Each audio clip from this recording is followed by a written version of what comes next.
Hello, everybody, and welcome back to Hidden Realms Season 1, Episode 2 of The God Heist. Hell yeah! That's an introduction. There we go. I am your humble dungeon master, Joshua McGregor. With me are Neil Hara. I play What's It Worthless. Morgan Hardy. I play Dado the Stupid. Mark Crozier. I'm playing Alistair Hackisir. Antonio Kazar. The surgeon, lovely to meet you all. Sasha Ann. I am playing Nezumi the mouse. And James Wilson. As your friendly neighbourhood gnome, Toten Spartek. Amazing. Guys, before we start off, we've got some shout-outs to make. Neil, do you want to take us away? Yeah, definitely. I'd like to take a personal thank you to all the key workers. Something's very close to home for myself and many of us. So just to say thank you for all those that are continuing to work and continuing on the front lines, especially those working in the NHS and especially those in social care who don't get as much of a shout out as they deserve. So just a big thank you. Amazing. Okay. Do we have any other shout-outs to make before we start? Just like everybody else, really, and as Neil's probably said, all those that are still going to work, like you say, key workers. Personally, from my own standpoint, working in the school, a big shout out to all the teachers and the school staff out there. But it's to everybody, anybody that is still out there. Technically, as far as I'm concerned, you are on the front line. You are making a difference. Whether you're in a shop, whether you're in the, in the police, the fire brigade, or anything else, the ambulance, the NHS, anybody and everybody that's out there, and parents and people at home. You're making a big difference. You really, really are, and we really, really do appreciate it. And last but not least, the Dungeons and Dragons charity game, which we've previously done a video for. Please check it out. It's on our YouTube channel. Please donate. They're, again, providing to a great charity. Just one thing from myself. Big shout out to Crafty Keller Lizard. She's done the art behind me for What's It. Her stuff's fantastic and highly recommend it. So please check her out. Amazing. And then I think just shouting out ourselves, we're also a podcast now. Yes. Neil and Jim did a tremendous job putting us on. Was it SoundCloud? Yeah, it's on SoundCloud. So go to SoundCloud, look at Hidden Realms, and feel free to download us and listen to all of our dulcet tones. Feel free. Amazing. Sasha, was there something you wanted to shout out? Yes, I would just like to thank my friends for watching because they're here. Hello. Hello, Sasha's friends. Hello, Sasha's friends, and in fact, everybody who's watching, either during the live event or post-fact, we really appreciate it. We're having a lot of fun making this for you guys, and we hope you enjoy. Yeah. And if you've got any questions specifically about the characters and things, we are planning to do some individual videos about the characters and the background and things like that. But if you've got any questions in the meantime, feel free to ask them in the chat, and we'll aim to get back to you at some point as well. Alrighty, I think without further ado, let's begin. Woo! Here we go. When last we left off, do a quick recap. Well, what happened last time was all of these various misfit hero adventurer types were visited by various gods of various alignments on the world of Cygalia, which is the homeworld of our adventurers. Very classic style D&D world with gods you may be familiar with, storylines that are more typical of D&D. They were brought together by the Ecumenical Council and sent by Avocat Shearwater and the high priests of the various churches to a second material plane. They don't know a lot about that world yet. When they arrived, they were greeted by a night sky unlike anything they'd seen, many, many moons, many stars. They went into the woods. Nezumi accidentally knocked into some bone chimes that were hanging from the trees, which drew the ire of some undead. When a more powerful undead came to attack the surgeon, it crumbled into dust, created a shoot of necrotic energy into the sky, and let loose a shriek, which attracted some new form of enemy. Some allies, potentially, arrived, let down some ropes. They climbed into a tree to escape this strange, faceless being, and that's where we are now. Guys, I'm In gonna the need trees. first things first. I think I need everybody to roll initiative. Oh dear. Okay. No, Straight we start into there. That is it. Oh, Oh, 6. Ooh. Bad start for me. 18 for me. That's wonderful. That was 6. That's a natural 20 for the surgeon. Obviously, it doesn't matter for initiative. Nice, nice. It's the lonely old 5 for me. Surgeon is nat 20. Sorry, what was that? What was that, Neil? It's 5. What's its 5? Who am I missing? Sorry, Nezumi, give me yours again. 6. Nezumi's 6. Mark, what was yours? A nice, Mine was 6 as well. I'm a fair to middling 9. 9. Very cool, very cool. And Jim, Tolton's 8. I was 18. 1 8. Let me reorganize that, and we will be good to begin. So we've got surgeon, then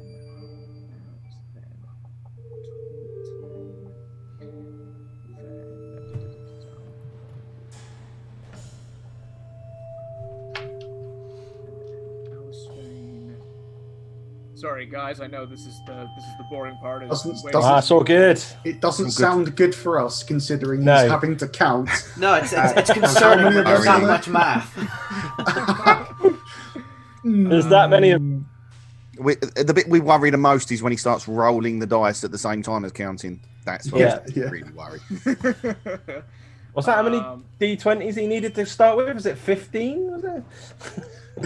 Oh man, I've only got 6 to hand. Gonna have. Oh no! Oh. Would you like us to roll some for you?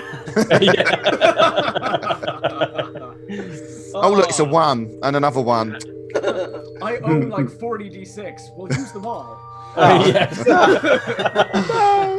Do we need That's to a start big- re-rolling characters now then? Yeah. No, surely not. No. Okay, here we go. The surgeon, you are obviously first in the initiative order. You guys are up on these kind of treetop ledges. Obviously, having just gone through a fight with some undead, you have not recovered anything from that. Still This on my is just lovely 1 this is HP. literally, yeah. There are 2 Furbolg people up there, and 1 elf with dark skin and white flecks on their skin. The one who seems to be in charge is a woman, Furbolg, deep blue skin, kind of bovine features, long ears. These people have bows. They look like scouts. People who mostly made for mobility. And the woman who's in charge just yells to you and says, run for the village now, and sets off, and she's going to do a full dash. Surgeon, that is you. I'm going to cast invisibility. You're going to cast invisibility. Fantastic. And then I'm going to follow her. Great. If you guys can keep track of how many feet you have moved, there's a fixed distance to the town. That looks like we're going to be running. Yeah. It's going to be running. You can choose not to run. Not so sure about that one. I think everyone is at 30 feet. Yeah. Walking speed. Rules, yeah. Walking speed's 30 feet, so with a dash action, you should be able to cover 60 feet a turn. But if you cast a spell, that's 30. So just keep track of how far you have gone. So, Surgeon, you are invisible and you've moved 30 feet? That's correct. Fantastic. Already did her, just went and Tolton, that is your turn. Right, okay. I'm going to jump on my wonderful steel defender, which can do 40. That's his travel speed. And I'm going to attempt to go with her. I don't want to get too close. I want a safe distance because I don't know who these people are. I'm going to look around, make sure everybody else is starting to make the same sort of movement, and then I'm going to head off in the same direction as she did. But I want to stay a good few foot away from her just because I don't know who she is. Cool. She, do you want A silly question. behind? Did the others run with her? Because there was 3 of them, wasn't there? Did they run as well? They are 3. They are initiative order be damned. Like they're running. Yeah. Okay, cool. Yeah. Yeah. So do you want to stay behind? I'm going to stay behind her. I don't know how far she can run, but she's done I'm 60 guessing I'm feet. catching up. So, but yeah, I want to stay behind. I don't want to overtake, but obviously, and the others that are with her, I want to make sure that I'm staying at a safe distance. The other thing as well I was going to ask was, did they all look as panicked and as obviously she's dashed off in a hurry? Do they all look disturbed, panicked, worried by what's going on? Or The 3 people? Go ahead and roll me insight. 11, 15. 15. There's the younger, kind of teenage-looking Furbolg looks terrified. Looks like he's Right. going. He's got his knees knocking together, running as fast as he can. The elf girl, young woman, she looks a little bit more fierce, like she's got something to prove. Right. But she's running. Okay. Yeah. Then. Yeah. Definitely. I'll keep a few foot away from them. I don't want to overtake them or get in front of them. But yeah, definitely, I'll be going along with them. Fantastic. That's the elf girl's turn. Then it is going to be your pursuer, who is going to move They're still pursuing? that amount. So last you saw of this this thing, it was slowly walking forward up to the tree where you guys went up the ropes. You haven't seen it climb up or anything. You guys you've just been told to run. But it didn't seem to be in a hurry. So that is what it is going to do. Alice Fane? Well, as slightly hesitantly, looking at the situation, he decides that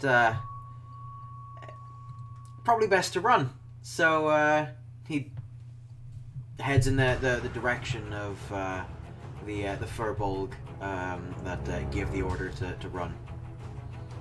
Fantastic. Yeah, full dash, all that Yep. good stuff. Yeah. Days. Thano. Well, at this moment will just dash for 60 foot. So yeah, that would be my whole round. Whole round. Fantastic.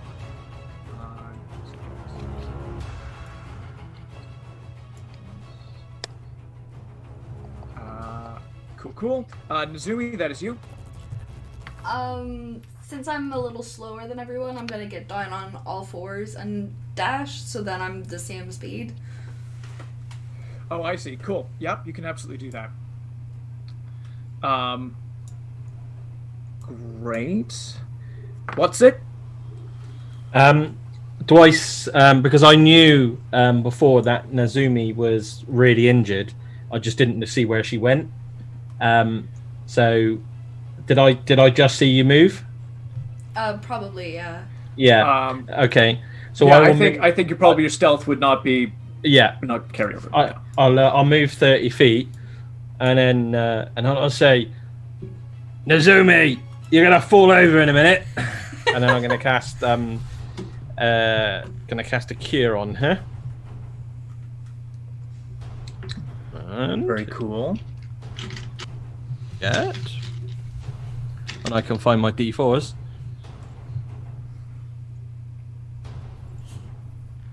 So healing word. Ooh, so you will get. So you will get 6 hit points back. That's all I can do for now. Can I borrow a pencil? No, yeah. Here's pen. For my character sheet? Oh, for your character sheet? Okay, no. Pencil is definitely the right one. So that's 6? Yeah. Thank you. Cool. And then that person is going to... Actually, you know what? This is going to go like this before anybody notices. Okay. Doesn't sound nice. I don't know what you're talking about. I'm not doing anything. I'm invisible. I'm doing nothing. I'm just here, guys. Don't worry about it. Don't worry about it, guys. I'm worried about it. Fantastic. So we're gonna go to the top of a new round. You guys do not see a pursuer, but all you hear are the ambient sounds of the night, the clatter of footfalls as you all run. Lots of labored breathing and people being very scared. Let's go back up to Surgeon. That is your turn. Okay, are we in the open yet? Because I said there's the forest. Is there an opening of some description? So you know from your fly overhead, you flew overhead as a crow. You know that it is pretty much uninterrupted forest up to the town. The town is kind of in the middle of this forest. So right. You are running along these bridges and platforms between these trees. Sometimes, right. Okay. Yeah. With that case, I'm going to take 30 foot of movement, step to the side, and then just keep watch while I'm invisible. Very cool. Cool. So ready my action, basically. Ready your action. Okay. Great. The woman who is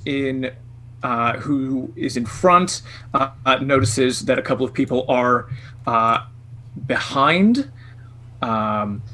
Goes steps to the side and gets like go. I'll take the rear. Like go. So she's going to ready an action as well. Tolton, that is you. Right, so she's basically run past. She was running along. She stopped and spun round, yeah. And yeah, she stopped and she's on the side, like getting you guys to go. Right. Okay. How far away are the others from me that I can see? Obviously, I can't see the surgeon. The others are mostly around you. I think you're a little bit behind. Yeah. I'm 30 feet behind those people, I think. 30 feet behind, but most people made it 60 feet. Yeah. Right. Okay. I'm just going to make sure that they're catching up because obviously, as much as I don't know her, I know as much as I don't know these guys, I know her even less. So I'm just going to make sure that they're keeping up and catching up. I will, and she's poised. You said she's poised, ready to react or act. Okay. Well, I'll follow suit then. I'm mounted anyway, so and I'll grab up my lance and shield ready just in case something's going to happen. Very cool. So you three are kind of making a back line. Right. The elf young woman looks like she wants to stop, but the woman who's in charge, the Furbolg woman, goes, "I don't have time for your shit, Willow. Just go."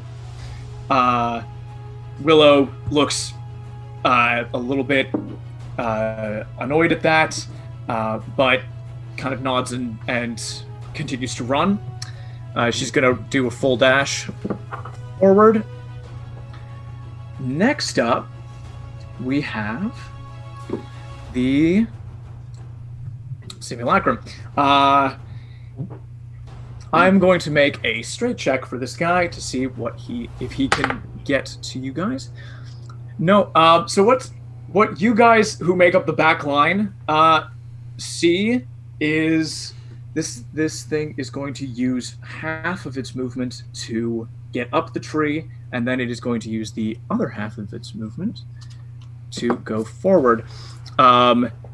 This thing gets it looks as it arrives. Actually, the two of you who are waiting, Surgeon and Tolton, can you go ahead and give me perception checks? I'd probably be at the back because I only went 30 feet last round as well. That's fair enough. You can give me a perception check as well. Perception. 13. 13. 11. 11. 19. 19. What's it? I didn't realize you were only at 30 feet. This thing is actually going to get you.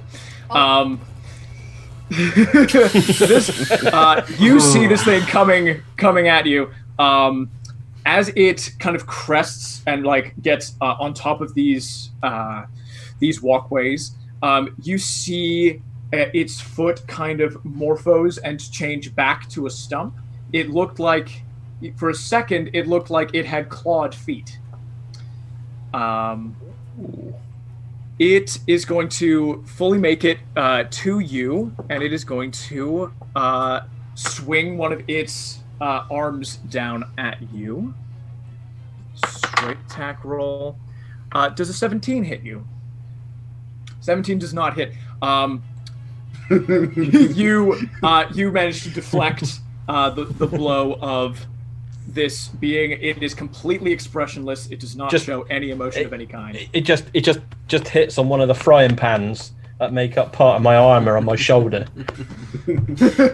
Loud clang sound as it hits. Very metallic. So once again, the description of this thing is it is faceless, featureless, mannequin-esque, kind of gray metallic being. That is its turn. Alice Fane, that is you. Was the surgeon not before me? Actually, you know what? Everybody who has a prepared action can use it when this thing comes to attack once it's. So that is, Surgeon, you readied an action. Tolton, you readied an action, and so did the leader of these Firbolg. Toll the dead. Toll the dead. Uh-huh. Is that a saving throw? It is, please. It is going to make a saving throw, and it gets a 10. That's a failure. It fails its saving throw. Is it damaged? Is it? It has been damaged. Yes. Right. In which case, it's a D12. Fantastic. Lovely. That's 9. 9 points of damage. Necrotic damage. Thank you very kindly. Necrotic. This it looks like it is effective. It looks like some necrotic energy takes a piece out of it. Cool. What kind of saving throw was that? Sorry. Wisdom. It was wisdom. Fantastic. Let me just make a little note. Great. That is your held reaction, Tolton. Will I be able to get close enough to it to actually attack it? This is kind of held an attack. Yeah. Okay. All right. action, Basically, I'm still mounted, aren't I? So I'm going to sort of take a few steps forward, just so that I can be a little bit nearer, because obviously it's running towards us, I'm assuming still. So I'm going to try and get a little bit. No, shaking your head. Basically, I'm going to use whatever left I've got as an action to try and start moving towards it, because obviously I want to keep this thing at range, away from everybody else. But in the same breath, for all intents and purposes, appearance-wise, this looks like some sort of construct. Yeah. It does look like a construct. Yes. Then I'm definitely interested in getting closer to it. I'm gonna say if you used just your movement, I will let you use your action as a dash to get back in range of it, and then you have a bonus action. That's fine. Okay.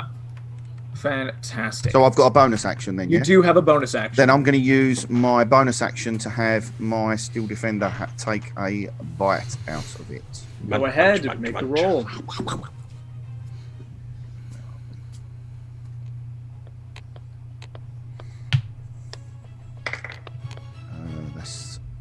It's probably going to miss. It's only an 11. It does hit. Oh. Okay. All right. Okay, so that is. I don't know if the steel defender's attack counts as magical or not. Probably not. I'm going to say probably not. No, it doesn't. I'm guessing. So where are we? 1d8 plus 2. What type of damage is this? 6, 7. It says. Where are we? It's a d8 and the plus 2 is force damage. So a d8 of what kind of damage? Well, it's a bite. It says force empowered rend. It's a melee weapon basically. It's just a bite. But it does it'd be piercing damage. Yeah, piercing. It says 1d8 plus 2 force damage. So two of the 7 damage is force damage. The other 5 is piercing. That 5 is halved to 2. Mm-hmm. Because it has resistance to piercing damage. Fantastic. The other 2 is considered force damage rather than. It takes the full 2 force damage. Bites into steel defender bites into its leg. Its teeth only sink in a certain amount, and then the rest shoves it. It takes a step back. Cool. Again, really weird non-reaction. It doesn't grunt. It doesn't make noise. But construct would do that. My construct would do the same. Fair enough. Yeah. This is true. Constructs are like that. Great. So next up is Alice Fane. That is your go. Right. So as I've sort of been running along, I take it I can hear that there's a bit of conflict going on behind me. I can hear the signs of combat. And as he sort of as Alice Fane is running along, he sort of glances over his shoulder and sees everything sort of going on. He sort of slows down a bit. He still runs the initial 30 feet, but rather than taking a dash for this turn, he quickly turns, and as he does, shooting out that little switchblade from the bottom of his cat o' nine tails, he slices across his fingertips. Points his hand toward the entity, assuming he's still within 120 feet of me. He is. He is 60 feet away. And as the blood starts to drip from his fingertips, it coagulates in the palm of his hand, and he just shouts towards the entity, just something that doesn't really seem to make a whole lot of sense. It almost just sounds like gibberish. It sounds almost like a mixture of languages. There's a little bit of Underdark, a little bit of Elvish, a little bit of Common. It doesn't really make a whole lot of sense. But he casts Guiding Bolt as this blood bolt fires from the palm of his hand. Fantastic. That is... let me find my modifier. I should have pulled it up before rolling. A total of 15. 15 to hit? Yep. That does hit. Awesome. Alright, that is 46. There you go. Not too bad. That is 10 necrotic damage. Sorry, radiant. Sorry, radiant. 10 radiant damage. It takes the full amount. It also has the next attack roll made against this target before the end of my next turn has advantage. Very cool. Very cool indeed. I just realized that the Verbolg leader woman, she didn't use her reaction. She's going to do that now.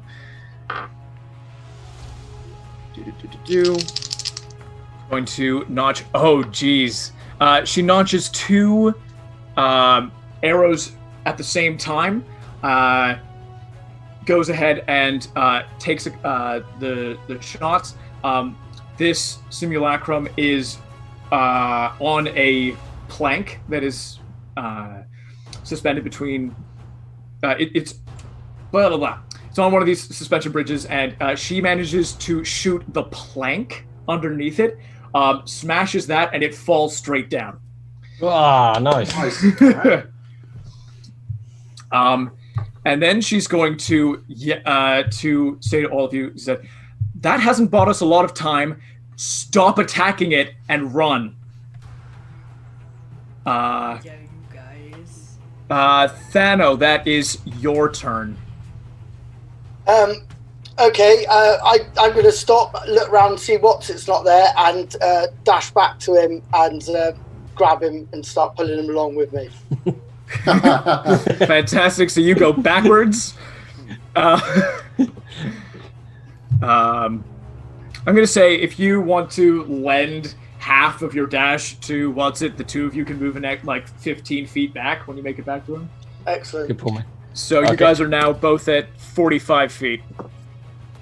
Okie dokie. But before he goes to me, and before I that moment, I'll look down the hole, presuming that I'm basically there where the hole is. Yep. I'm gonna go. and then I'll go. You stay just long enough to see it splat directly on top of its bald head. Yeah. And then I will move. Fantastic. You move, Nezumi. That is your go. Okay, well, I don't know these people. There's danger. I'm gonna keep running. Fantastic. The kind of hot-headed elf is up ahead. You can catch up to her if you do a full dash. Mm-hmm. Fantastic. What's it? That's you. Well, I'll be going. I'm not used to all this running, and then I'll carry on running. So action, full action run, and movement. Beautiful. And that is the younger teenage Verbolg man. He's gonna run.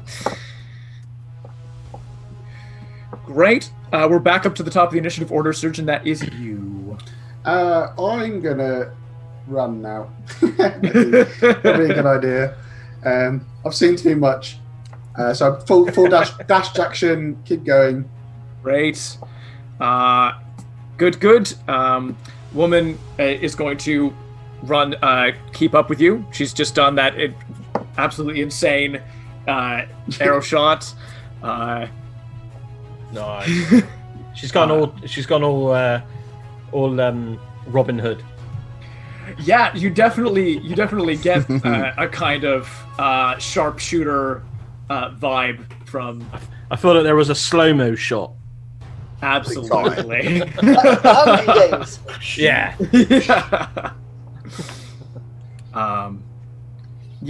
And she's just gonna run. Tolton, that is you. Right. Obviously, I'm seeing everybody sprinting back towards me again, so I'm going to start to do the same and carry on the way we've come from. The way we were heading, spin back round and carry on going. Lovely jubbly. Elf is at the head. She's going to make a check. She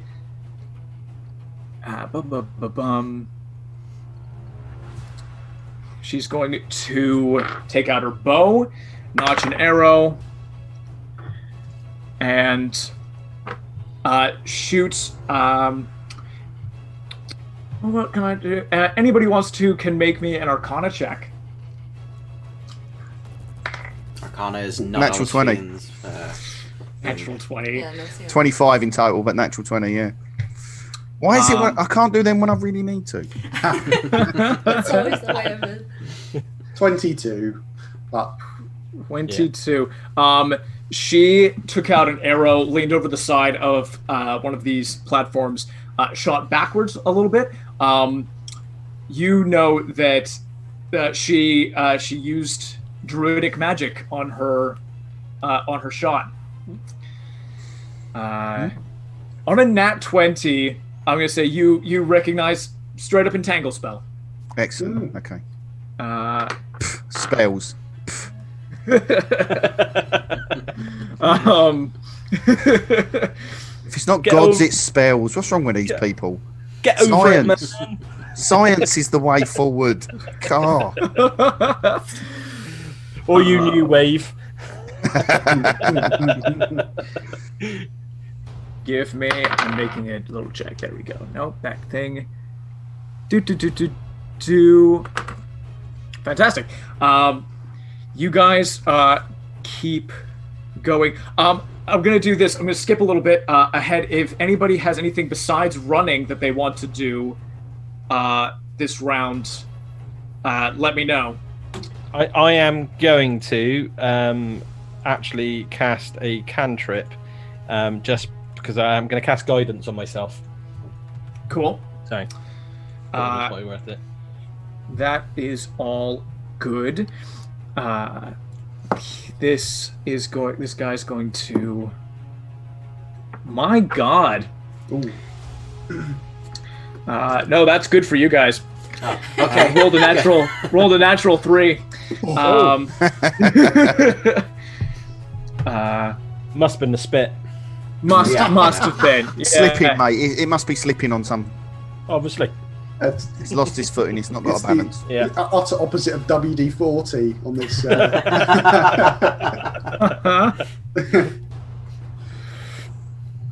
Great. That means you guys have another full round where nothing happens.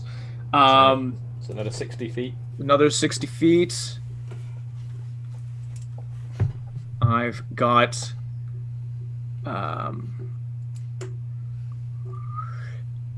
I've got things to do. Neil, if you've cast a spell, does that mean you get 30 foot less? I did, yeah, I've counted that. Yeah, cool. Yeah, I've counted that. So I'm just keeping a tabs of both of us yet. Yeah, that's something. Josh, Is that Josh to do with the Yeah. lack of faith in my maths? No. You are literally fulfilling your role as my PA, as my wife says. kind of, yeah. I've got to check up on you. Well, that's it, you know. Keep turning around and you're gone. Sorry, Jim. What was that? That's right. Because the mount moves at 40 rather than the 30. What I'm trying to do is I'm making sure that I'm not going too far ahead. So whoever is last, I'm going to stay sort of within sort of 10 foot of them, so that I'm not pulling away and nobody's been left behind. Fantastic. I believe that. It's probably the one at the back. Yeah. More than likely. Very Can likely. everybody read off? What their distances are? Surgeon, 1-8. where, Oh god. we'll do it in turn order. Surgeon, where are you at? From the planks, I'm from the planks from where the thing fell through, 150 foot. 150 foot. Mhm. Fantastic. Tolton, I will be 10 foot roughly from whoever is at the back, fantastic. because I'm moving slightly quicker than them. Alice Fane. If I have counted up correctly, I believe I'm 150 as well. That's what I've got. Thano, I had 105. 105. There's been another round since then, so 175. 165. 70. 175. That would be adding 70. Oh, that's right. No, you're right. Oh. 165. That's my bad. It's almost like he's a teacher. Oh my god! I got it. Nazumi, what have you got for your? I think 160, maybe more. I don't know. Assuming you've done nothing but dash, you're at actually 240. Okay, that's right. We just done 4 rounds. What's it? Yeah, I've got 140 feet. 140. Very cool. So Tolton, you'll be About 150, yeah. about 150. Everyone's so far behind. Yeah, there are people who are behind. It's basically just you, you and Willow, the elf. Do you know what? Do you know what full plate metal made out of saucepans? How much it weighs?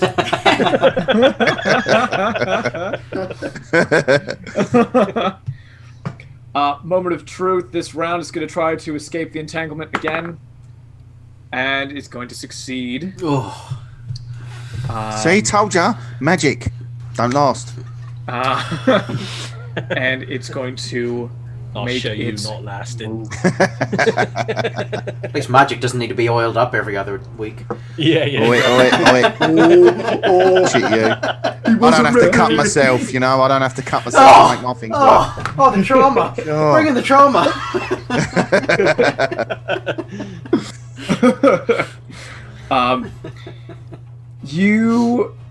You're all running. You hear it start to run along the ground behind you.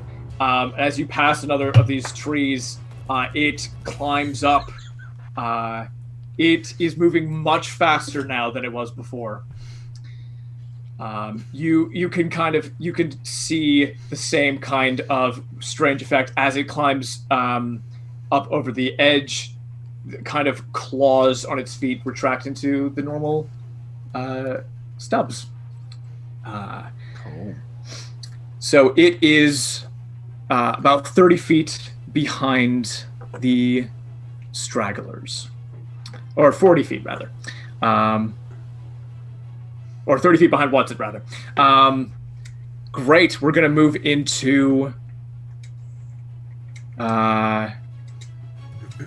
Everybody go ahead and add your movement getting away from it as it does that for round 5. Neil, are you using your dash now? Are you running as fast as you can? Well, is it we're just using movement, or are we using action as well for this round? For 5th round, be action and dash. Yeah, I am doing both. Yeah. Okay. You are free to use this. We'll go through the round. Yeah. Okay. But I did its thing first on the round. Yeah. Because for round 5, that was a full round that we could use both. So it would be 60 feet. I need to add. Yeah. Yeah. Yeah. So it'll actually be 90 feet behind you if you take a dash. Yeah. So is everybody going to do that? Yeah. Cool. It is going to. So I believe the people in the back are at 210, and the people at the front are at 300.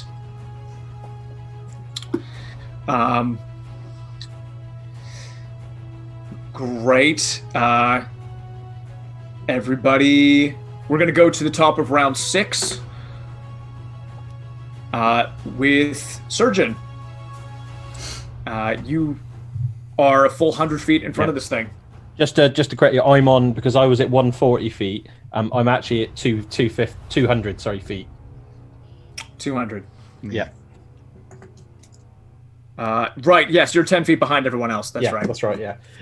I did notice, but I didn't want to correct him again. I'm sorry. I've got a lot of numbers going on in my brain. I'm trying. Yeah, that's right. No, it's all good. It's good. It's all good. Amazing. Surgeon, that is your turn. Fresh round 6.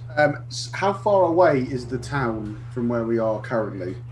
The town, the people in front are halfway. Wow. Okay.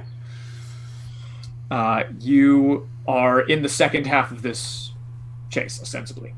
Right. Okay. I'm going to do a dash action this turn. Great. Very good. Are you still invisible? Sorry? Is the surgeon still invisible? No. He's told the dead. Right, so that would break your invisibility. Tolton, that is you.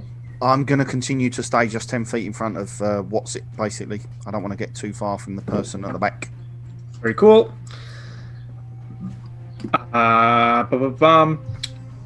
Person in front's going to keep running. Good. Alice Vane, that's you. Okay. So this thing's still on the forest floor, yeah? It's now up again. Oh, it's back up with you. us. Okay. Yeah. About how far behind me is it? It's about 40 feet behind you. About 40 feet. Awesome. Okay. Then, in a bit of an attempt to try and distract this being, this entity, so I'm still going to use 30 feet to move forward. Yep. And then I'm going to cast dancing. I'm going to cast dancing lights, and I'm going to use the part of its ability that because it creates the 4 lights, and then as part of its description, you can merge the 4 lights together into what it describes as a glowing, vaguely humanoid form. Of medium size, and I'm essentially going to burst that into creation, maybe 10-15 feet, because the range of dancing lights is 120 feet, maybe 10-15 feet ahead of the being, as a kind of like surprise distraction sort of effect to see if it maybe kind of like slows down or tries to attack it or that sort of thing. Very cool. Very cool indeed. Great. Thano, that's your go. With dancing lights being created and having this distraction, I turn around. What's it still not there with me? So I cast Magic Missile. So you see 3 purple darts form in my hand, and I release them, fire them at this being. I know that there's no roll for that, so go ahead and roll damage. I believe is it force damage? It is force damage, yes. Cool. 2. I love how everyone ignores. 7. That's Just 10 in force damage. 10? Yeah. And then... Sorry, go ahead. No, go on. Yep. It takes 5. Excellent.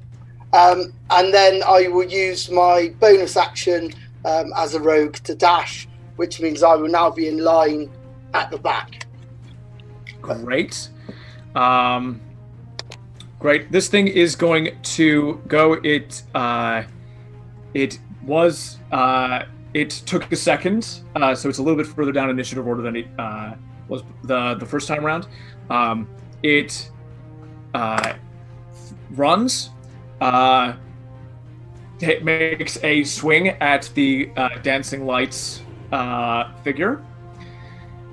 Sees that its hand passes through it, and continues to run. It is going to... Oh, jeez. Math and all this good stuff. It is going to make it to what's it, and is going to use a second attack. Does a 20 hit? Ooh. 20 does not hit. 21's my AC. Amazing. I can't You see this thing comes faster than it did last time. Hits aiming with more accuracy, but you are able to get a... I bat it away with my shield. Fantastic. Bat it away with your shield. No! Yeah. Just smile. Yeah, you just smile. Completely expressionless back. Fantastic. That is Nizumi. You good? I think she just got a message from someone that has made her laugh. Oh, okay. Sorry. I'm just gonna keep running. Okay. All right. That's fine.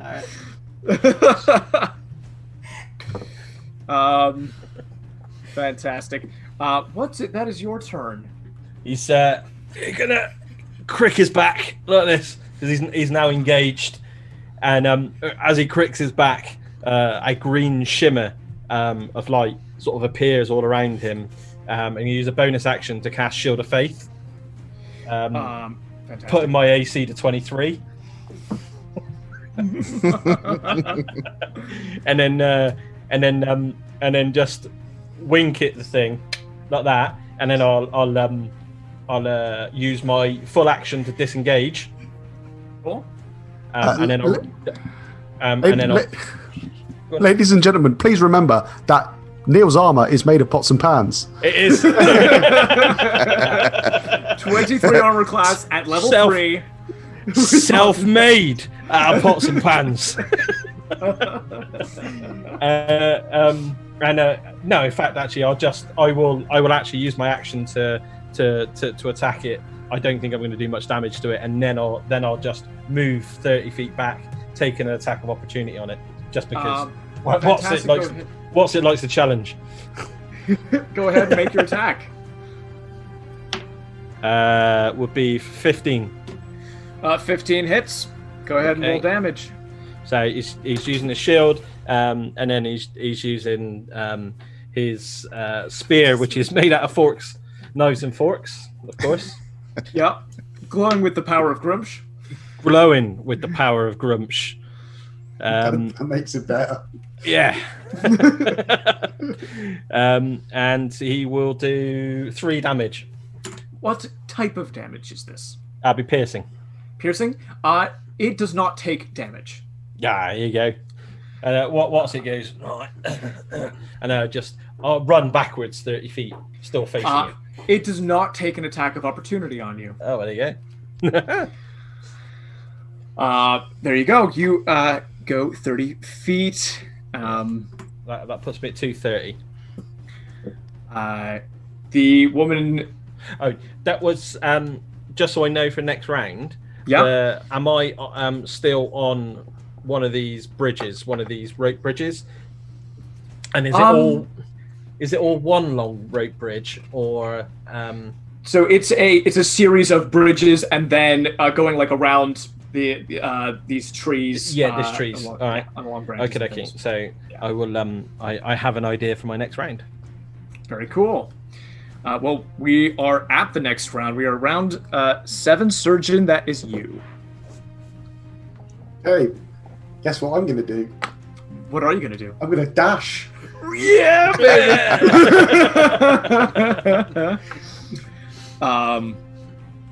Very cool.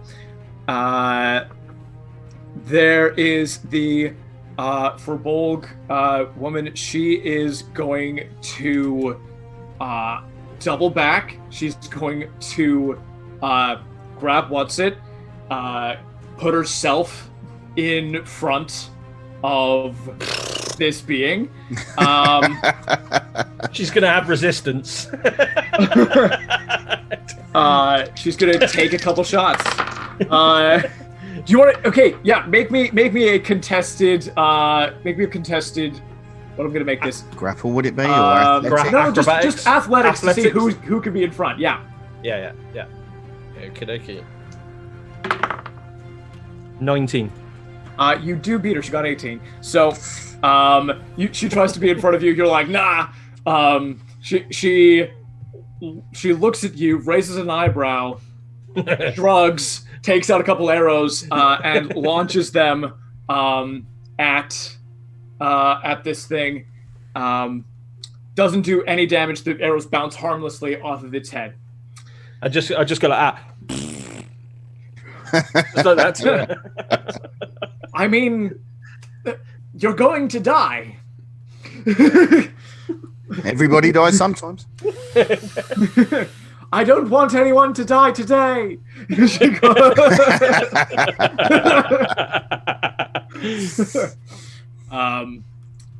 Brilliant. So she's in line with you, basically. Tolton, that is you. Right. After seeing this thing take a swing at the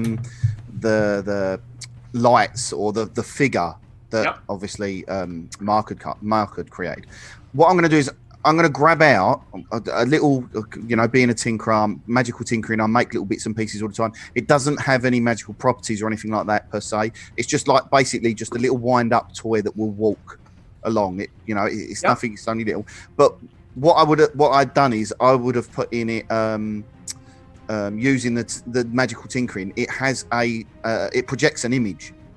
It's not a very big image, but it projects an image, and the image is yours truly. Obviously, Obviously. So, and I'm going to wind this thing up. It only moves slowly, but I'm going to put it on the floor and make it walk towards the thing along the bridge. Yep. With this image above its head of like a gnome of me.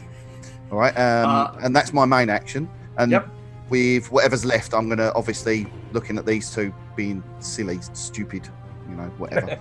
I'm going to attempt to sort of move back with them so that again, I'm not staying too far from them. I know that I can use my full action of 80 if I need to, 80 feet if I need to. So, yeah, and I'm going to stay at 10 feet. But this thing is just basically just as a distraction.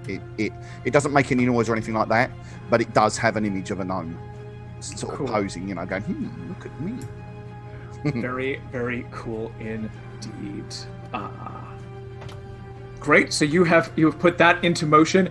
Nezumi, you are just keeping pace with Willow, the elf up front. The two of you are just running, just no regard for what's going on. You are very far ahead. Like you're on track to get to the town well ahead of everyone else. No danger to you. It's a whole thing. She keeping pace with you. Looks over to you and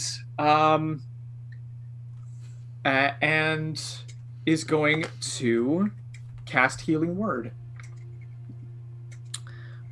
with her powers. That is 5 hit points that you get back. Okay. And she says, "Hey, what's up?" They just keep running. Cool. She keeps running with you. We reach the simulacrum's turn. This thing is going to fully ignore Tolton's projection. It's going to run forward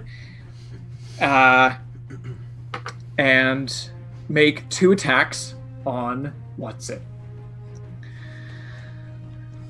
Sorry to interrupt, Josh. Not at all.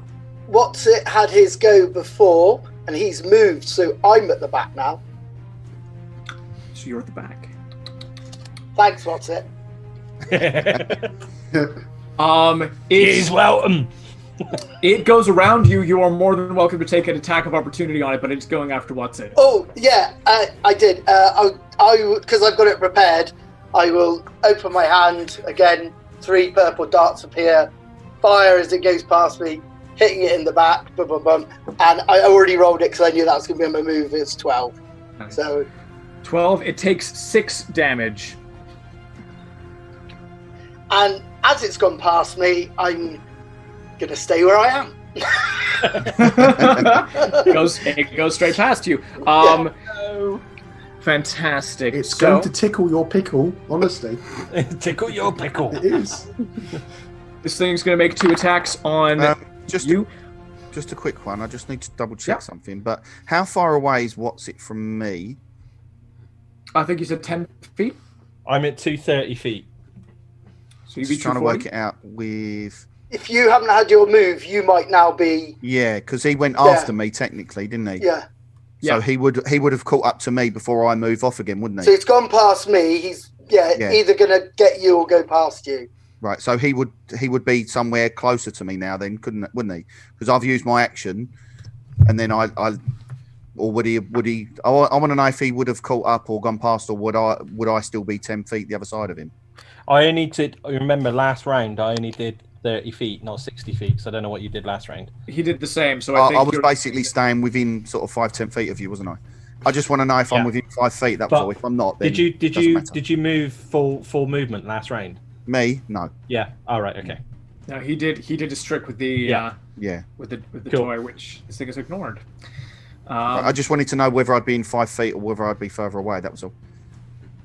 No, I think you're about that far away. 5 feet. Okay, in that case, then I'm going to use my reaction to my steel defender to impose a disadvantage on one of those attacks. Very cool. It's going to take that attack with disadvantage, and it gets a nat 1 instead of a 30. It's going to roll its second attack. The 29 hit you. Stiletto. Ow! Right. Your pickle officially got tickled. It got tickled. What? This thing slams into you for 1 point of force damage. All right. Are you going to survive? Tickled your I might. pickle. That's it. I'm down. I'm dead. Are you going to play possum there and just lay there? Yeah. Watson is always the first to die. Yeah. Yes. There's something inbuilt. With blinding speed, but very little force, Yes. manages to find purchase and get between the pots and pans of your armor. It tickled me. Fantastic. It tickled you. That is Alice Fane. Sorry, I'm distracted by chat. I've just seen that as well. What's going on? Chat's fucking wild, that's what. Yeah. We'll say later. Sorry. Yeah, I guess I'm just gonna keep running. Just gonna dash. You go ahead and dash. Yeah, and focus on getting to the village. Fantastic. Thano, that is you. This thing is past you, but in front of, it's engaged with, what's it? Brilliant. That's what I want to check. If he's engaged, I'm going to, again, as I've got my spell prepared, fire the missiles. But I'm going to do it as a sneak attack to add some extra damage. So, is the sneak attack of the same damage as the missile, or no, it's just an extra. Well, it's an extra 2d6 damage to one creature. No, so yeah, actually, looking at it, it's probably of the same type that you deal. yeah, no, I wouldn't be able to use it with that spell, so I'll just use the spell. So 3, 5, 7, 10. So yeah, 5. Fantastic. This thing no longer takes force damage. Right. Well, It learns. Alright. You guys know that this thing no longer takes piercing damage or force damage. Yeah. Right. I'm seeing a pattern. Yeah. Anything else you'd like to do? Thano? Oh, no, well, I would just use my dash to move 30 foot. Cool. So kind of catch up now a little bit. Nazumi, I know this is the most engaging battle you've ever been a part of.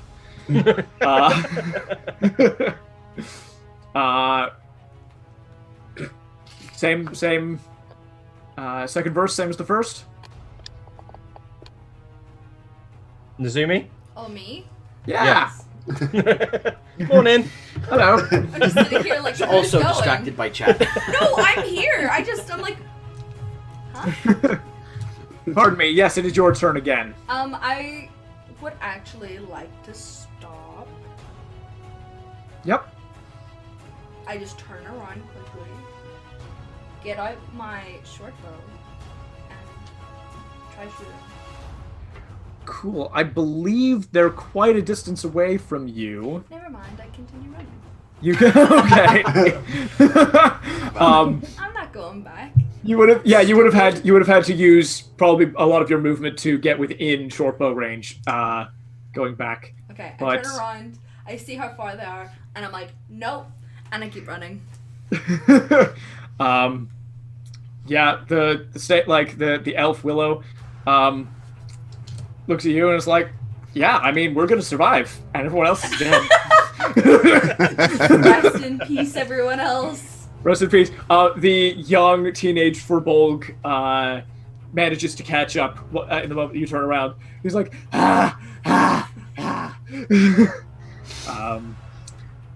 fantastic. So you keep running. Once that's you. You're engaged with this thing. So I am. There is Run. nobody.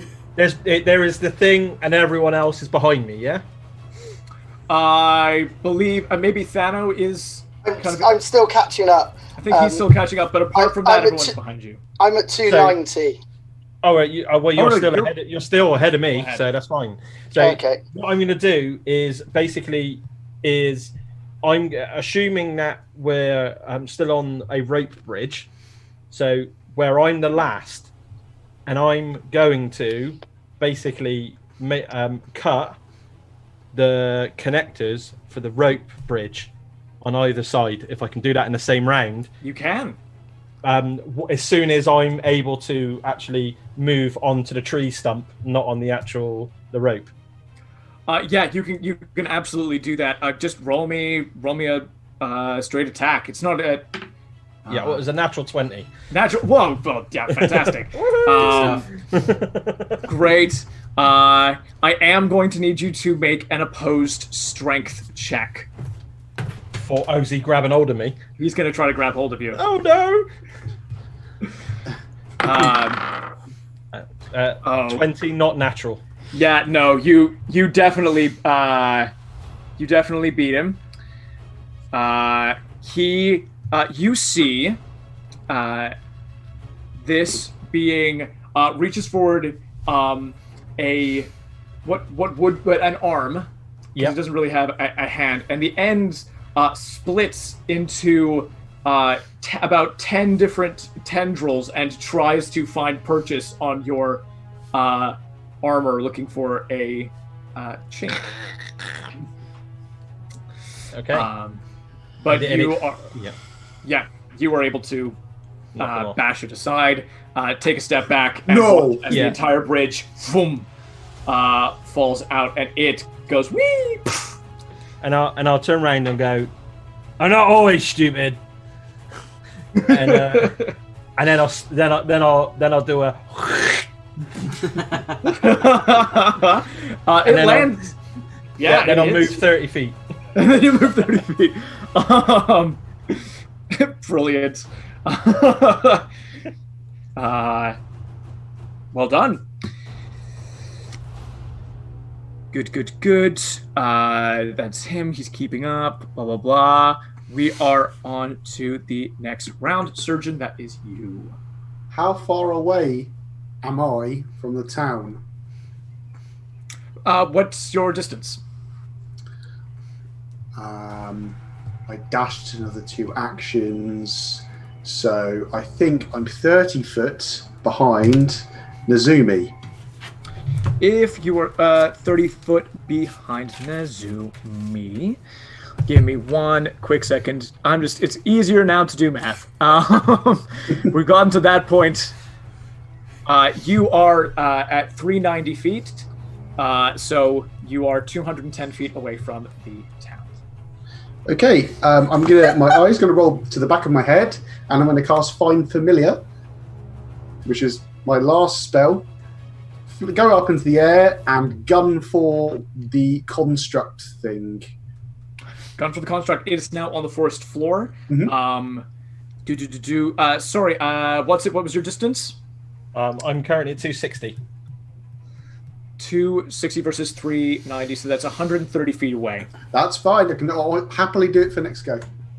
Fantastic. So you are warging out, or using- Crowing. Sorry. Crowing. You're crowing. Yes, I'm crowing. Nothing wrong with crowing. So you do that. The Verbolg woman looks at you once and she goes, "I'm sorry, this is as much as I can do," and she's going to do a full dash, trying to get away. Willow's going to keep running. The simulacrum is going to stand. He was prone. It is then going to go up to the tree, hook hands, hook feet, and is going to climb up. It gets to the ledge, and that's as far as it gets for its round. Alice Fane?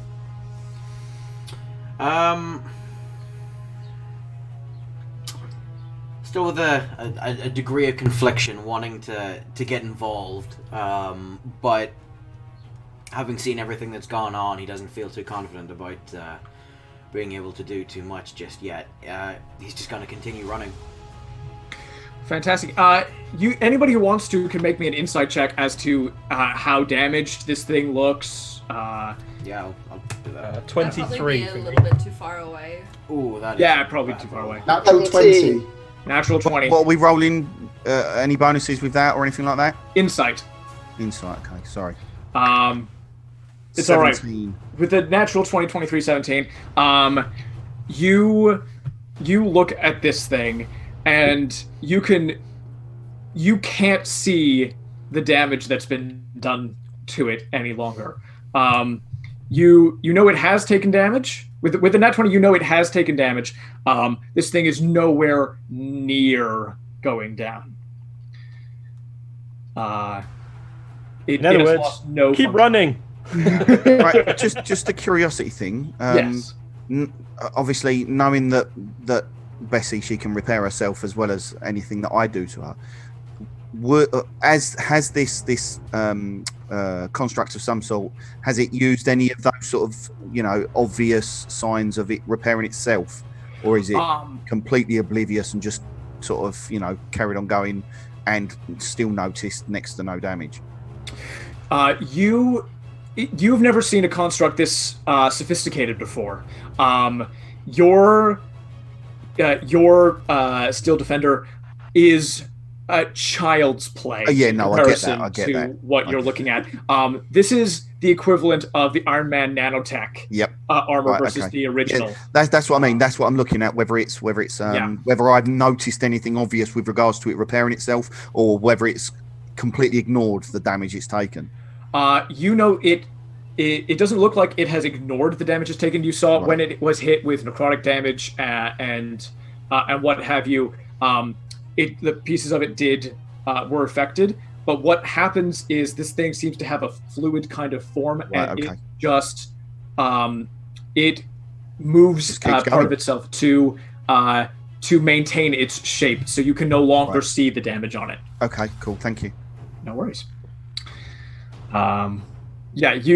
With your knowledge of tinkering, this thing, you wouldn't know how to start building this thing. No. That's why I want to catch it. Don't kill it. Catch it.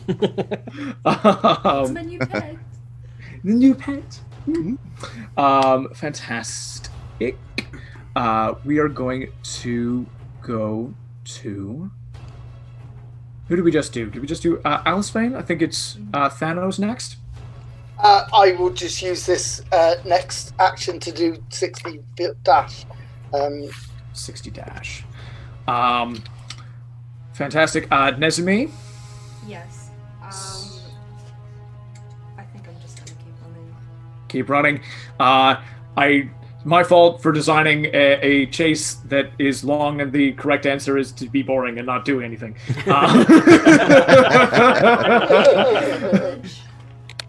Sorry. How far away is the village from You where I am? you're getting very close now. You you're 120 feet away from. You can see that there's a point coming up ahead where you can swing down over the palisade to a ledge that's to a rooftop that's inside the town walls. Okay. Fantastic. So that's getting close now, Surgeon. That is you. You are working out. You're crowing, as it were. I am crowing, and I'm gunning straight for the construct as the crow. You gun for the construct of the crow. What would you like to do? I'm going to perch on his face. You fully perch on his face. That's not going to make you roll. And I'm just gonna. He's just gonna probably poo or something like that. Would you like the poo to land on his face? Preferably.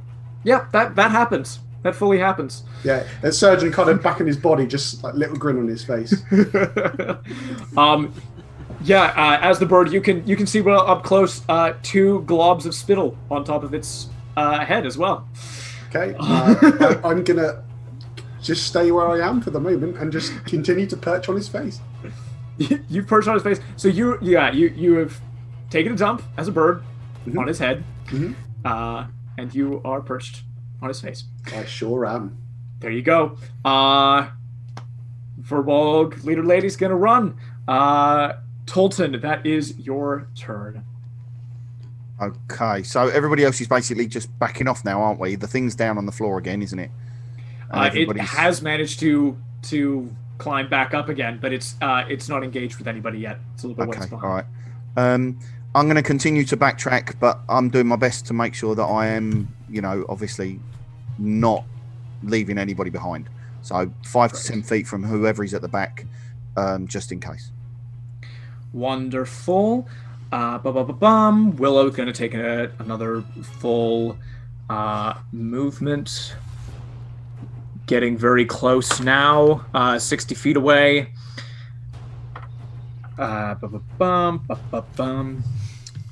This thing is going to move. It fully ignores the bird on its face. That's unfortunate. Yeah. The the shenanigans with the bird seem to not have affected it at all. And it's going to run forward again at frightening speed. And is going to close with what's it? This thing is going to make 2 attacks. Right, well, I'm going to use my reaction again to impose disadvantage on one of those. Absolutely. My beast is going to be growling and snarling and making funny noises and everything else. I'll blow it a kiss. With disadvantage, this thing gets a 24. Whoa, just hits.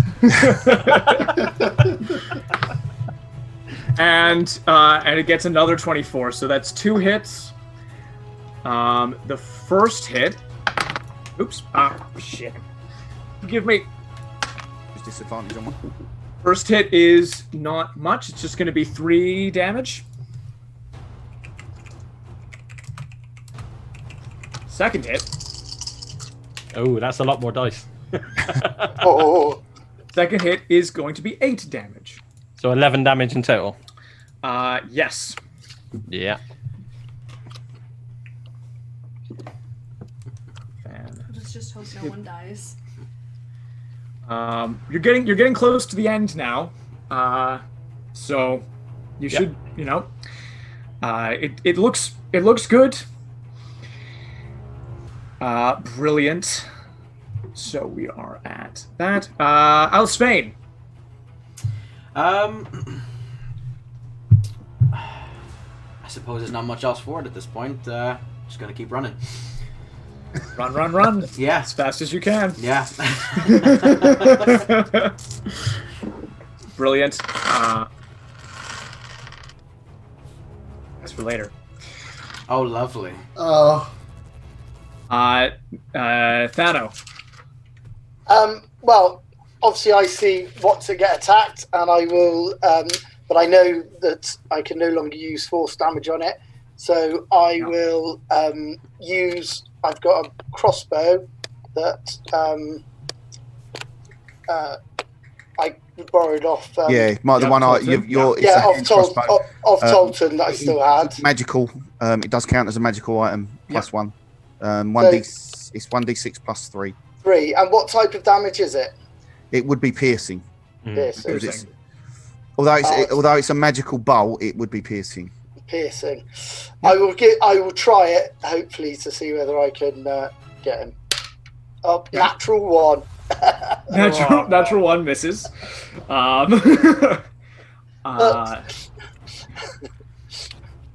That's yeah. So yeah, I fire, I miss, and in shame, I quickly dash another 30. Like it hasn't happened. I think with that one you can attack a second time with a bonus action. Is that right? It is self-loading, so yes, I could. Yeah, if you wanted to shoot another one, yeah, go on then. You still get the movement. 12. Obviously not my day. 12 does hit. Ooh, okay, brilliant. So let's have a look. But you don't need to roll. This thing does not care about magical versus non-magical damage. It does not take piercing damage. Okay.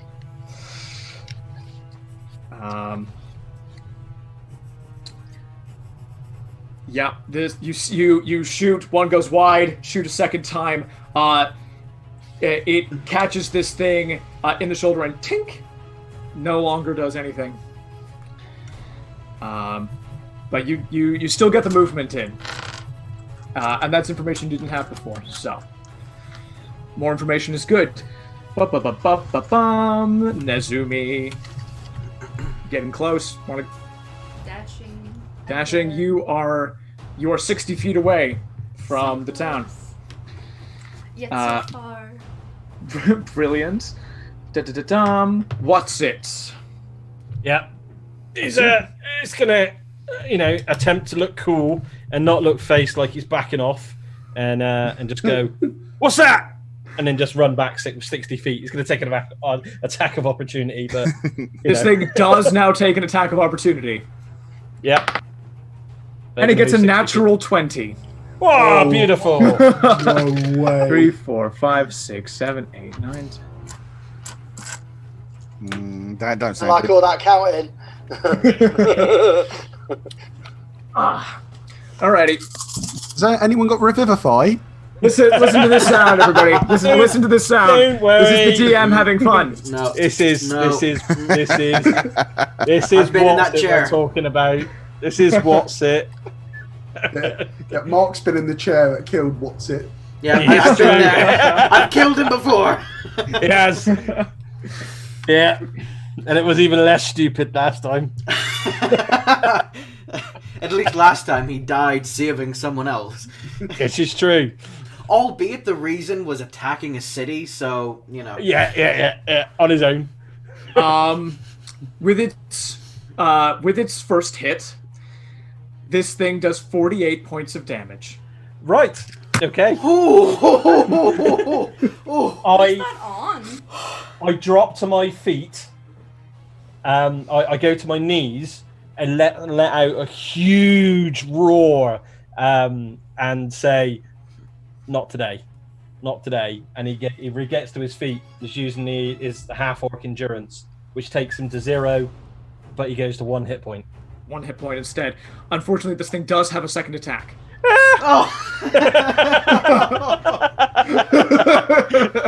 I'm so sorry. No, it's all good. Have we already used reactions? We have, haven't we? No. Not for this round. All right, No. then I'll use my thing's reaction to impose disadvantage on that attack as well. Fantastic. It's going to roll with disadvantage. It only gets a 30. 30. 3-0. 3-0. On disadvantage. On disadvantage. Right. Well, I'm going to drop. Yeah, this thing is going to... does far and above. Lots and lots of damage. What's lots of damage? Is it more than 31? Yeah, it's 35. More than 62, sorry. No, it's not 62. It's 35 points of damage. Oh, okay, no, that's fine. It doesn't kill me outright. So. What's it? Oh, no, it's not showing it. No! No! Okay. I'm bleeding. This thing with a gargantuan blow slams into you. You go to your knees, roar with rage. Not today. You manage to Yes, today. to stay up, and you don't even get the impression that it notices your heroic cry as its other hand uppercuts you, and you go flying. Hit the back of a tree, slump down, head bleeding. You say it had 2 attacks. Yeah, but that it was. Does it get 2 attacks on a attack of opportunity? Do you normally only get 1? Was this an attack of opportunity? It was, yeah, because I moved. Oh, there you go. Only 1 attack. So I'm still up. You're still up by 1. Yeah. There you go. Lucky boy. got confused. You're still up with 1. You have this brief thing of like, oh shit, gotta get out of here. If that's the case, Yeah. and it does. No, I will do that. I'll just move 60 feet. Going. Yeah, forgive me for that. You are still up and running. Leaving a trail of blood behind you. Yeah. Ow. How far are you? What's your distance? 380. 380. Okie dokie. That's going to be How close is the city? You're 220 feet away. As Watson comes up beside me, I give him a pat on the back and check say is he all right. Ow! So I give him a punch. No. Yeah. He's going to Nesmi, you see that the Furbolg man is going to turn around, notch an arrow, try to shoot an arrow, goes wide, and we are up to round 10. Surgeon, that's you. After seeing all this happen, I go back into my normal form, and I dash. I dash as fast as I possibly can. The appropriate action. Fair enough. That's me. There you go. You're closer to surviving. This woman, who is whose name you still do not know, who is had originally given up on turns back around, saw that massive blow that this thing dealt, turns around, goes, damn it, runs back, and is going to make a grapple against this thing. Rip. Yeah, that's pretty good. You see the she launches herself at this thing. It doesn't budge. It manages to wrap herself around it, take it into a hold, and knock its knees down. So it is on its knees. She's kind of like wrapped around behind it, holding what would be its neck, and is just saying like, "Run, just go. I'll hold it as long as I can." That's her turn, Tolton. That is you. Right. Okay. As I'm close enough to Neil, do I need to do it with regards to? It's going to sound really dodgy now, but for me to touch him, do I need to? Is he going to object? Yes. I'm so sorry. What was your question? Basically, as he's running past, Adult time. I'm going to attempt to touch him.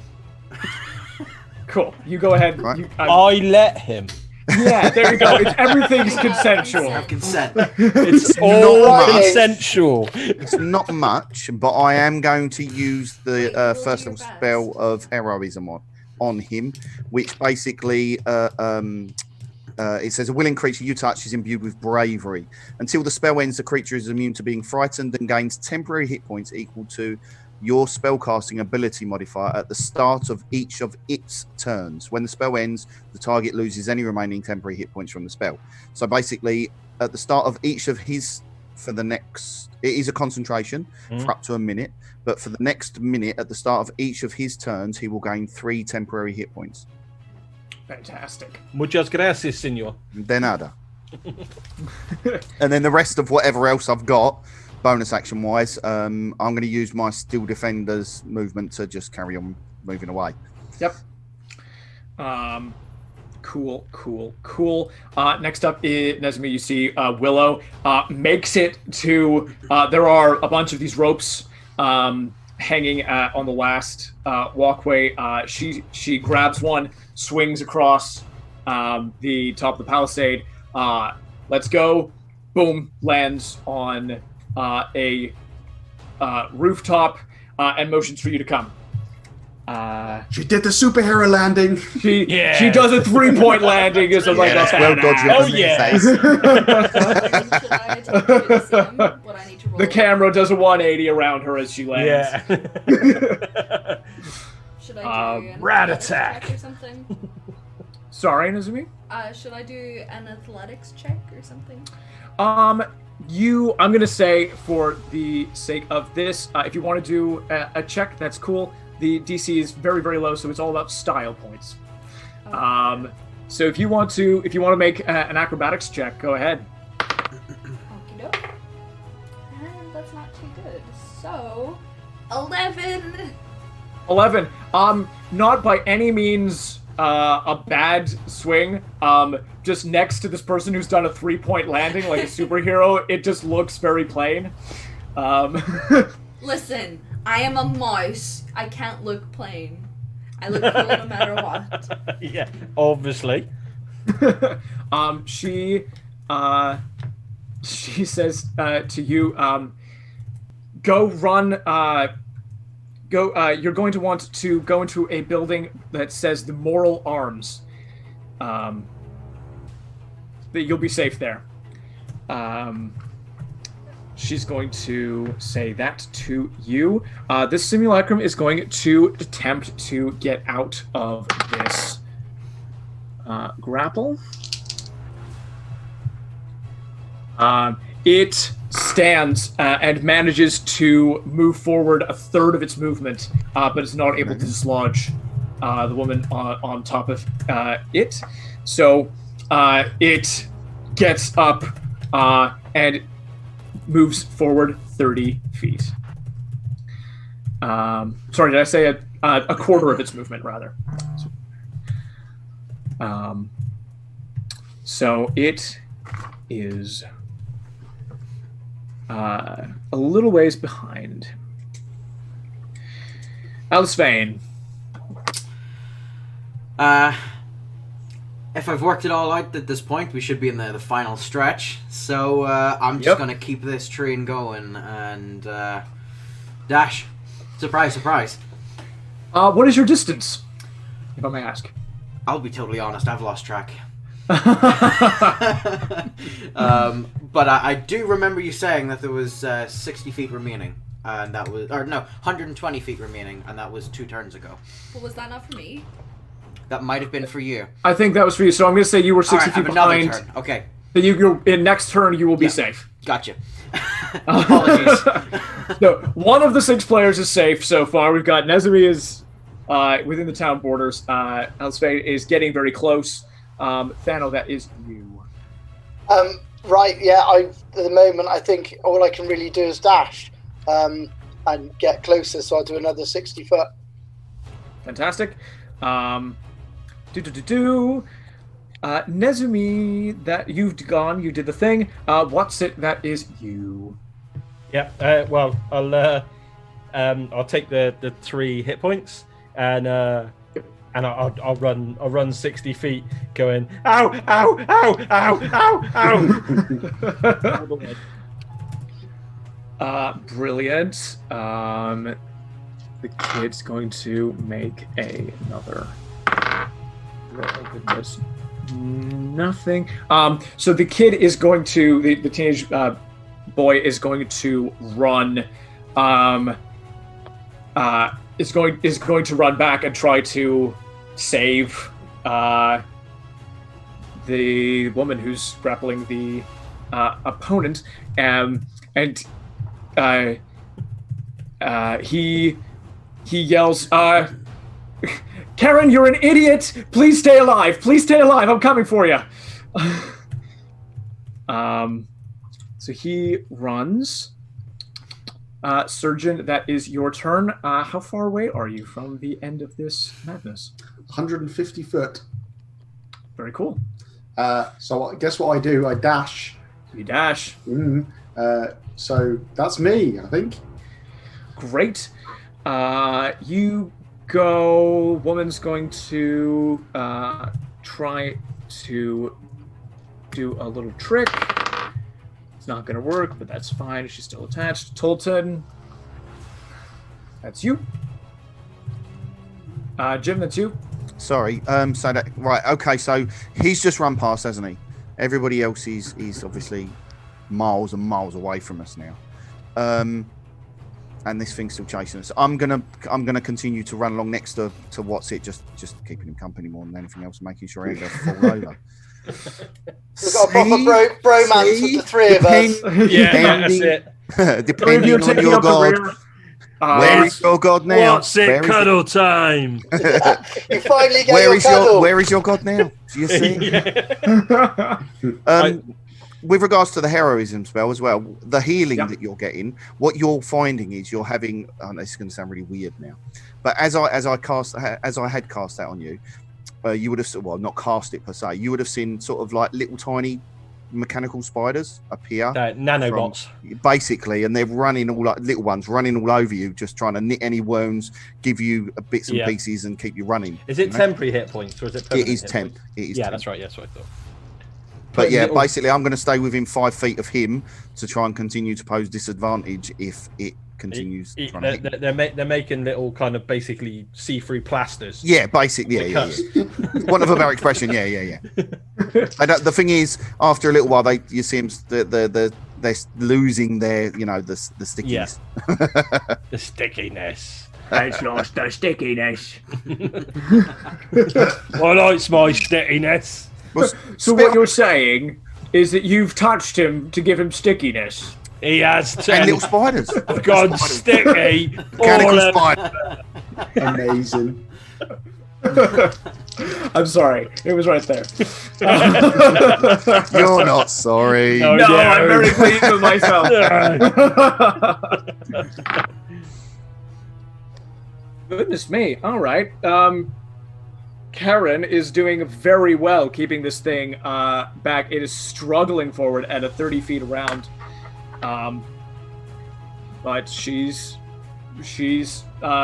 got it. What she's done is she has got her bow hooked around its kind of head protrusion, leaned back, gotten an arrow out, and like stabbed into the wood of a tree, and is like it's forcing it to drag her along the ground behind it. It doesn't seem to be caring about her or attacking her. Great. So that is its turn. She's giving you much needed respite from this thing. Alice Vane. Well, final stretch. Actually, final stretch at this time. Actually, final stretch. Let's get there. You get there. You can make me a. I'm going to say acrobatics or performance to see how cool you make this entrance. All right. Let's see which am I better at. Acrobatics it is. Alrighty. Oh, that is a 19 plus 2, unnatural 21. Ooh, very cool. Would you like to describe your awesome landing? Kind of superhero landing as well, but with the amount of cuts and whatnot on him at this point, as he hits the ground, there's just a splatter. Like he lands proper, Iron Man, fist on the ground, but it's just all of his wounds open yeah, up. And he just Yeah. So what you're trying to say is you've landed on the floor and just gushed out everywhere. Yes. No, It's amazing. Delicious. Knowing Alice Fane, he'd be slightly aroused. Yes, by- yes. He's grinning the whole time. It's quite disturbing.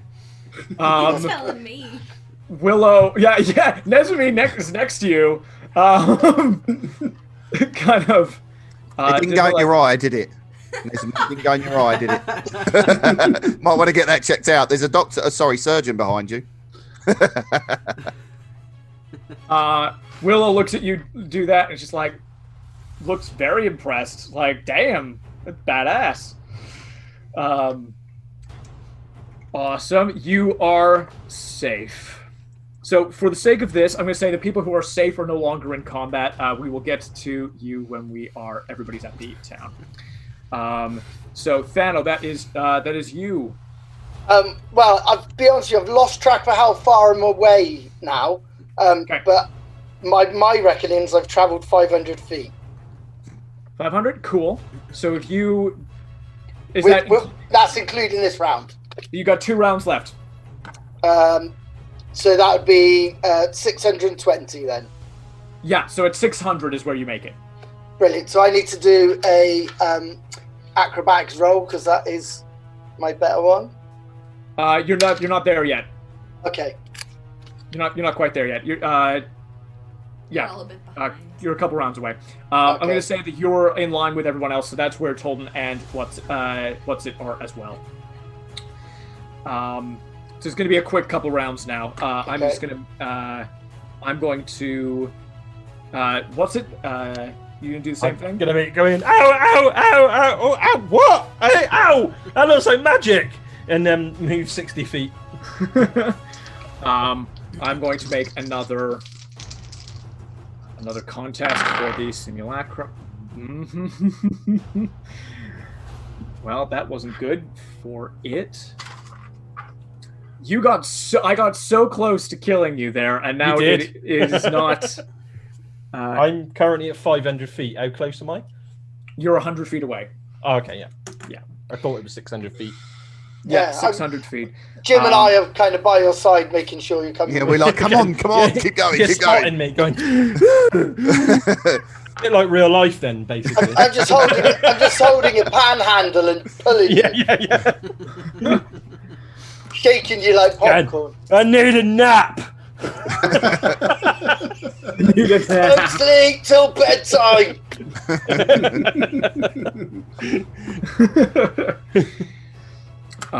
Brilliant. So we go to the top of the order, and what I'm going to say is I'm going to make rolls for the simulacrum and assume you guys are running. So we'll make this is the next round. It got a natural 1. Yeah. Fantastic. So you guys are now 40 feet away. I'm going to say, Surgeon, if you want to make that acrobatics performance check, whichever one is better for you. Oh, I got a 5. Oh. 5. 5 is the DC for actually making it. So you go on the swing. You like hit the roof like in your chest and feel winded.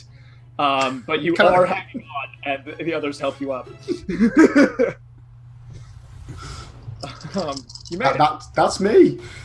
That's you. You are safe. Surgeon. This is the last round of. Yeah, it's gonna break free. But you guys are a good distance away from it, so it is going to run as far as it can. The other 2 are behind. Fantastic. So yeah, it does not catch up to you guys, but it is free. It is coming. So that's it. Thano, Watsit, and Tolton, if you want to make your acrobatics checks. Just did. Yeah. Well, I'm going to be sitting on the back of this steel defender, and it's just going to jump down on its own. So. Fantastic. Yeah, I got 12 with my disadvantage for wearing full plate, but I got the guidance, so it gave me an extra 4. Great. You stick the landing. You comfortably land. Boom. 19. 19. I got a soft 20. Soft 20. Thana, do you want to describe how awesome you are? So just before Watson jumps, I run up his back, flip over the wall, and then just land and draw my sword as I come out. Nice. And as I land, I'll just look at him. I go, cheaty. Tolton, how do you want to land? Right, okay, so basically being on the mount's going to leap up in the air as he's somersaulting one side after jumping off of what's its back. I'm going to leap up in the air, so we're landing simultaneously next to each other, obviously. And then I'm going to look up as what's it goes and face plants the floor. And I'm going to go, oh, what, did he put you off too, did he? I like to see you went toe to toe with him, eh? Him? It's not a him. It's not a him. Whatever. You wouldn't be standing there now if it wasn't for my science and engineering. I didn't get it afterwards. It took a big blow. You wouldn't have taken that blow. I wouldn't have been hit. Yeah, you would have. Trust me, you would have. And that you guys are out of combat, but not immediately out of danger yet. I'll just narrate this next bit. You guys run from this roof. You make your way down, following Willow. You run. This thing is chasing after you. You see it behind you. It does not make an athletics check or anything to swing over. What it does instead is it jumps down to the ground, runs straight forward, and starts hammering its way through the palisade, through the wall that is in between it and you guys. So you guys run. She leads you to it's one of those two-story but very flat buildings with one of the with just a little window. You can see that it has an attic, front door, and a sign over the door that reads "The Moral Arms." Nice. And she issues for all of you to go inside. You all go inside. Anybody who wants to can make me an Arcana check as you go inside, or religion. Okay, religion. Yeah. Oh, that's not too bad. Don't we have two clerics? I've got a 17 17. on Arcana. Yeah. 19 on Arcana. 15 on 18. religion. 4. Oh. You're still recovering. All of those good rolls, with the exception of What's-It, who is a bit shaken and bleeding. I'm not shaken. He's stirred. He's stirred. I'm distracted by the bar. There is not actually a bar in here, but we'll get to that in a minute. You make it over the threshold with those checks. You guys feel you cannot cast spells in here. I don't cast spells anyway. How rude. Right. How dare you? So no magic is active in this space. She gets in, shuts the door behind you, and I think we should take a break there. Yeah. Sounds like a plan. I'm going to go up to the door just before we go and try to cast mending, but keep trying to cast mending on the door. Don't get in, don't get in, don't get in, don't get in, don't get in, don't get in, don't get in. So we leave. The rest of you have collapsed into this building, and the surgeon is by the door going, "Don't get in, don't get in, don't get in." And we'll be back. We'll be back in about 5-10 minutes. Which would Everybody. say 9 o'clock. That's Say 7 9 Yeah, minutes. 9 o'clock. Yeah, 7 minutes. Sounds good. Brilliant. Sounds Thank you for watching so Fantastic. far. Definitely. Yes.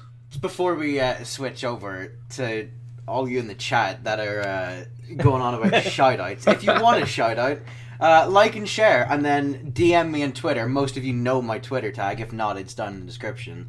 With proof that you have, and I'll shout you out when I get back. So yeah, BRB.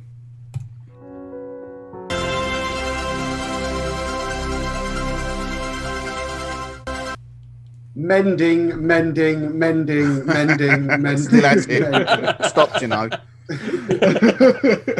I think The door's not broken.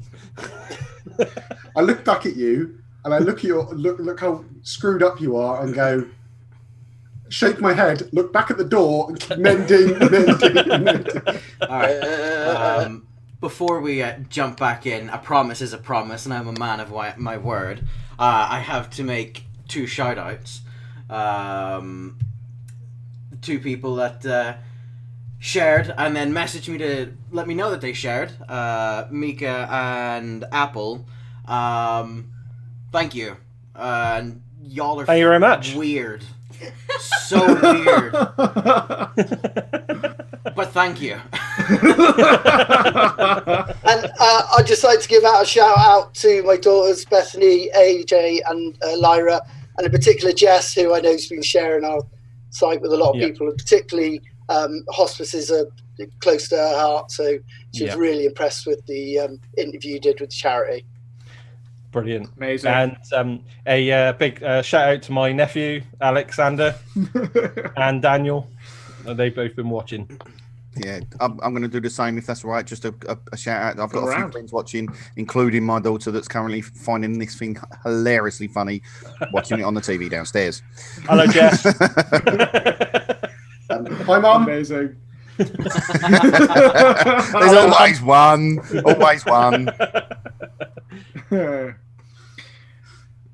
Amazing.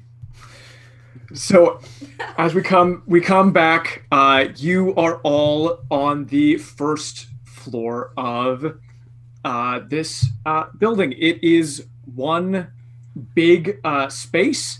You can see some chests over to one side, and on the far side of this quite large antechamber room are stairs going up. You guys are it's quite dimly lit. It is still nighttime, but moonlight, starlight pours through the windows. You guys have all collapsed in. Surgeon, you are yelling mending at the door. Still. Willow, this teenage elf, says to you, it doesn't work. You know, there's no magic in here. There's a spell or whatever. It won't be able to find us in here. And You said that to who? Said to you. I look back and go. Look at my hand. Look at her and go. Okay, and go sit in the corner. You go sit in the corner. and I'll go. Is that? Can I have a beer?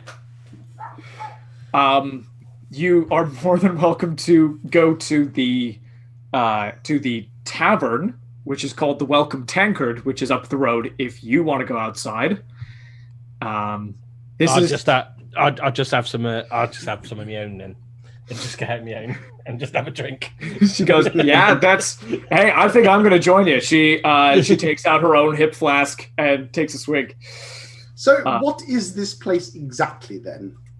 Well, as you say, that light goes on upstairs. You can see light coming down from the stairway, and a woman comes down the stairs.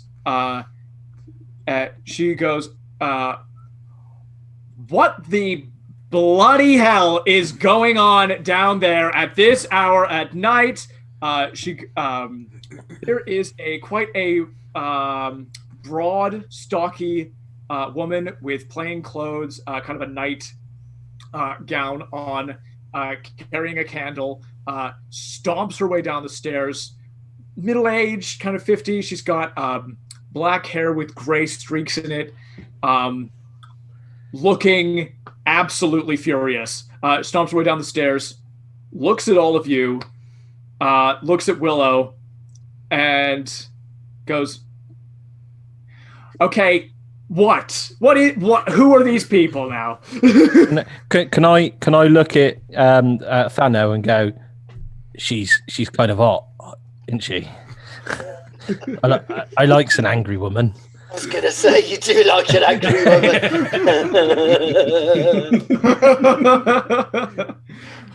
Keep it down, though. You're a little bit hurt at the moment. All right, it's getting better. Let me just deal with these wounds a moment and sort you out. Speaking of which, Alice Fane, go ahead. What have you started to tend to your own injuries? Well, hearing that magic doesn't work here, he'll sort of assume that also extends to divine magic. It does. And rather than attempting to cast, cure wounds on himself, he'll take out one of his topical coagulants and just tend to his wounds while everyone else is, getting on. I'm going to come and sit on the table with you, I think. Okay. Mm. Cool. You guys go and sit together. Alice Fane tending to some of his wounds, most of them self-inflicted, just stopping the bleeding from continuing with his topical coagulant. This woman is just furious. Willow goes, these guys are Cygalian, and there's a faceless hunter outside. I'll be asleep in the corner. I'm taking a short rest. I'm going to raise my hand up and go, excuse me, what's a faceless hunter? She looks at you and goes, everyone is going to be quiet or you're going to wake the children, and then there's going to be no end of trouble for all of us.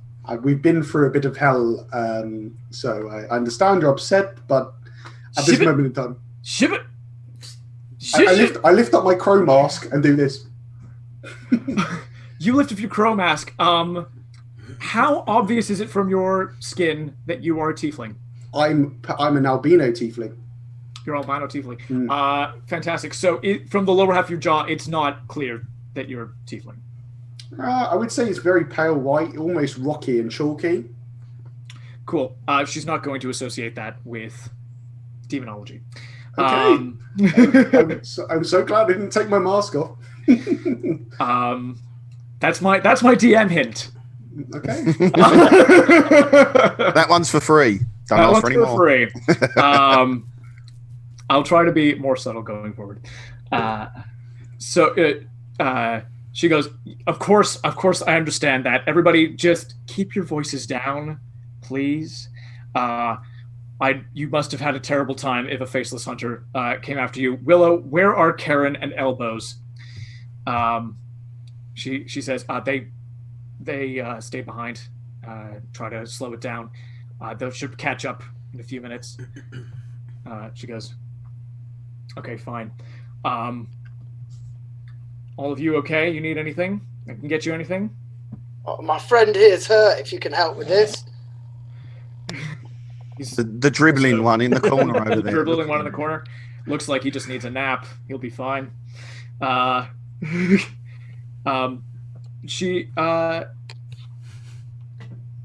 you can make me an insight check as you talk to her.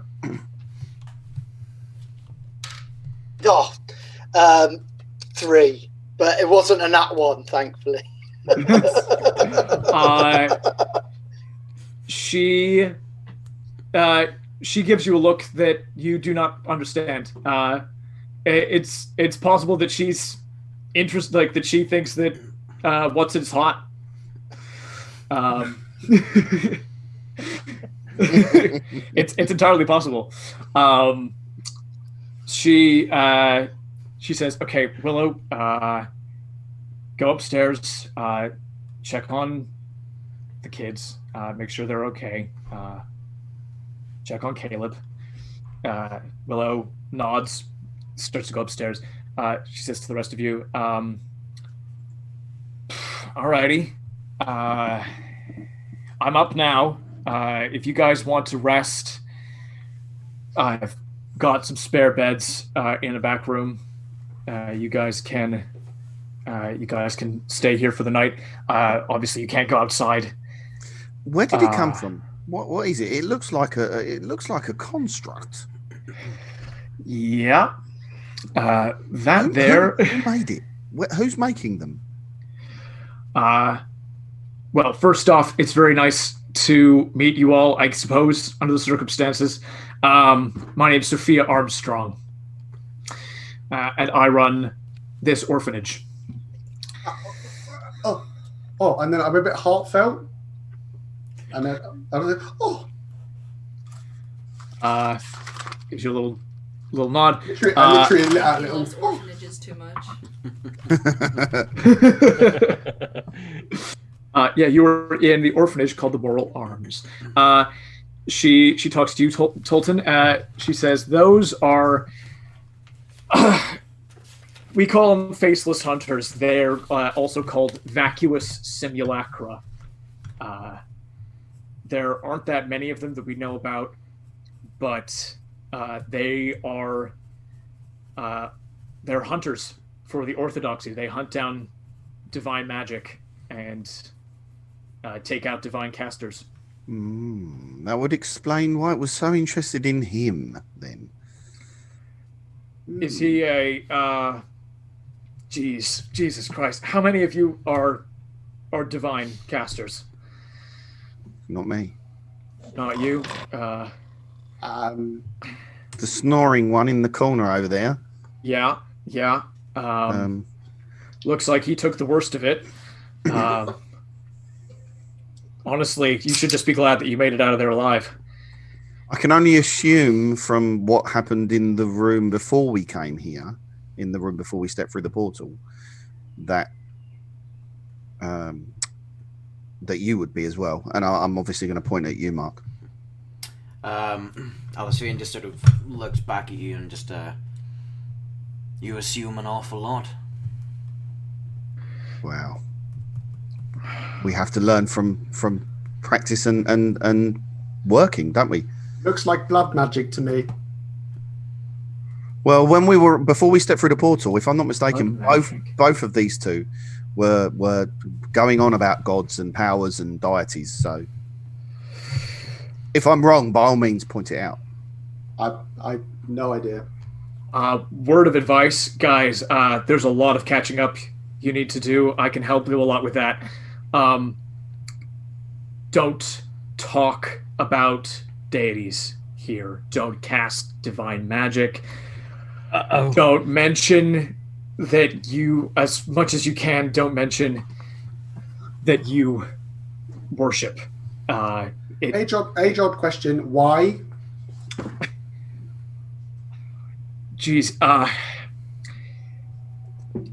Look, Ryodon walked me through this. He let me know how new you all will be to the world, to this place. It sounds like things on Cygalia, that's the world you're from? Yes. Yeah, sounds like things there are very different than here. I guess.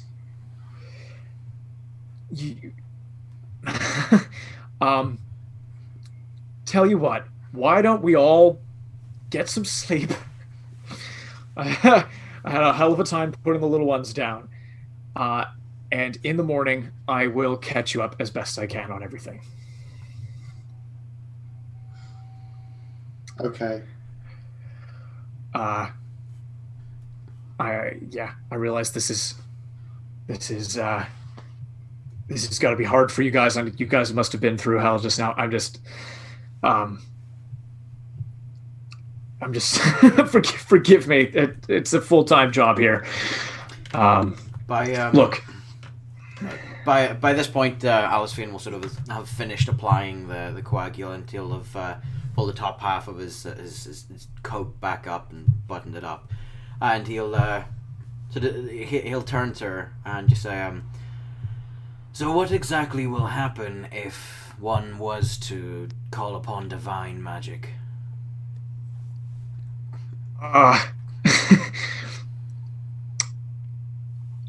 Rhydon, you guys know that Rhydon Athronus is the crown prince of Garendia and the brother of the queen.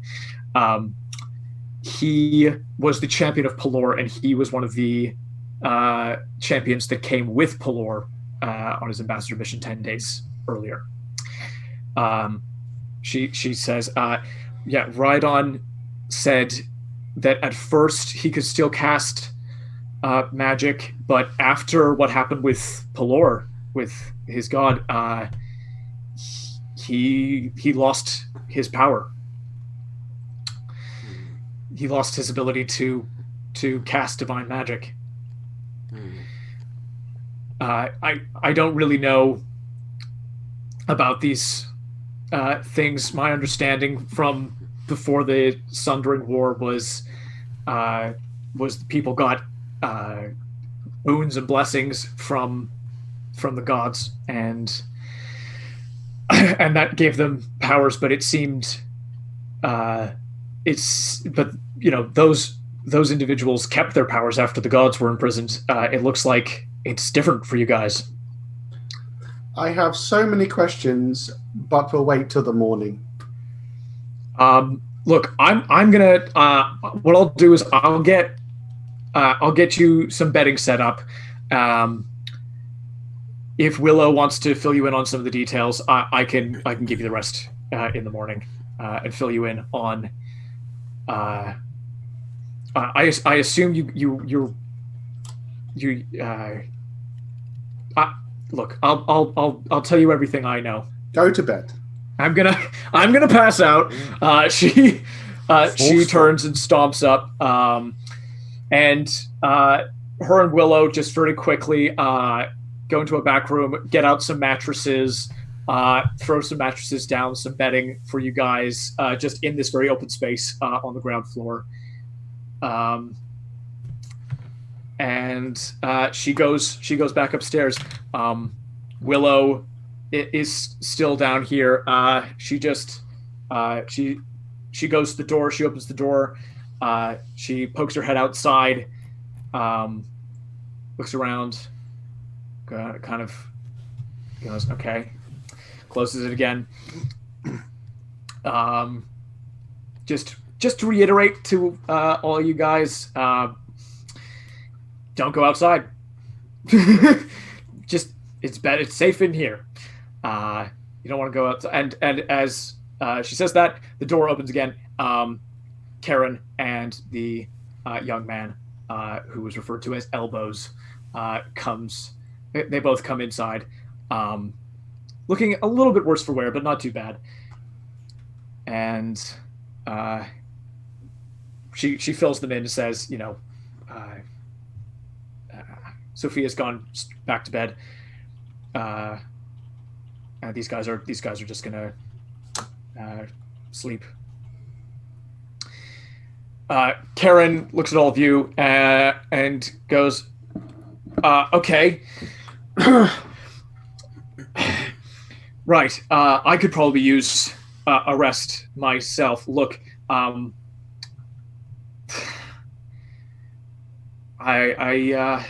so sorry that you had to you had to deal with that. It was our job too. Where do they come from? Where do the Faceless Hunters come from? We don't really know. They're definitely working for the Orthodoxy. We kind of assumed that the Orthodoxy and Fallcrest worked together to... The what? These are definite questions that we probably need to come to. The Grey Orthodoxy, who run everything, and the gnomes, the gnomes of Fallcrest. You actually remind me a lot of them with your companion there. This is nothing in comparison to those. I'd love to get my hands on one of those. Oh boy. Yeah. I mean, we would all like to get our hands on one of those. Try to see how they work, but What does this town affiliate to? look, look. I'll answer. I'll answer your questions one by one. This town is the town of Balmoral. We are a functionary town. Our job is to regrow the forests and ameliorate the effects of Darafel's curse. Who is Darefel, whatever his name And is? what's the curse? Boy, you guys know absolutely nothing about the world, and it boggles the mind. Here we go. We got here about half an hour ago. Something like that. I know it was so shocking the first time around when we were explaining it to Riodon. It forgive me. Everybody knows this stuff. Forgive me. Darafel is the god of darkness, and his curse reanimates all the dead in the southern half of the continent to fight for him in the war. And so he's a god, yet divine magic can't be used. You're saying that divine magic's used to raise the dead? Here's the rundown. At its simplest, 20 years ago, there was a war between the gods. Darafel the Dark and Seriphiel the Light. Call it the Sundering War. They raised armies and clashed over who should be in charge of the world. And the result was the world broke. The world broke apart. Thanks to the Exalted Wardens, who are the leaders of the Grey Orthodoxy, which is the other part of your question. The 5 Exalted Wardens managed to pool together, performed some kind of fantastic ritual, and sealed the 2 gods away, imprisoning them, as well as the 3 primordials. So they were able to keep the world together, seal away the gods, and now are just working on maintaining those prisons and undoing the evil works of the 2 gods. So both gods performed evil acts. Yeah. That's funny. That proves a lot.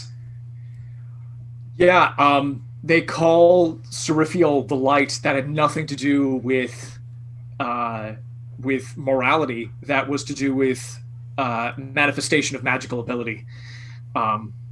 Seriphiel is responsible for the Blight lands in the north, where nothing grows. It's pure ash for miles and miles and miles. The Seraphs of Seriphiel slaughtered at least as many as the undead of Darafel. The 2 were opposed and wanted control, and they did anything in their power to win the war and take the other out. I was face to face with a white not too long ago, and he said that his lord was gone, and he asked me who I served. You will have faced one of the more sentient undead of Darafel's army, of the remnants of his army. We do our best, but we haven't been able to eliminate the curse entirely. And I have to say right now, I am so sorry for my part in what happened. Those bone chimes that you guys ran into, that was my fault.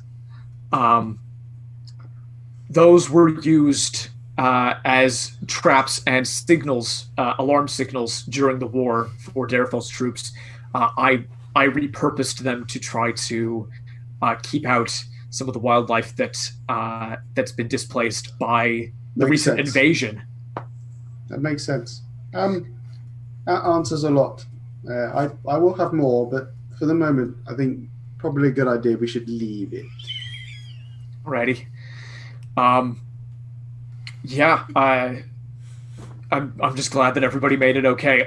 Look, we hosted one of you, one of your people, one of the Cygalians. His name was Rhydon Othronus. Is he still alive? He's alive. He's not here anymore. You missed him by a day. He's moved on, trying to reconnect with the rest of the ambassadorship that came over here. He said he was going to find Aegeus Rothanel, who is you guys know would be the champion of Corellon, the god of elves, who also came on this expedition. He said he was going to go try to find it and meet up with him again. We talked a lot. We were able to explain things to him. He was able to explain the situation to us. Know that you guys are safe here. We'll make sure that the Orthodoxy doesn't find you.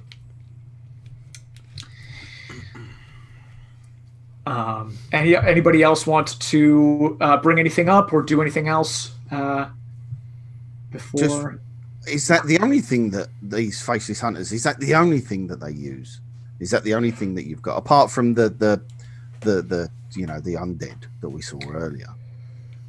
So the Great Orthodoxy has nothing to do with the undead. The undead are remnants of Darrowfell's army. The faceless hunters are unique. The Orthodoxy,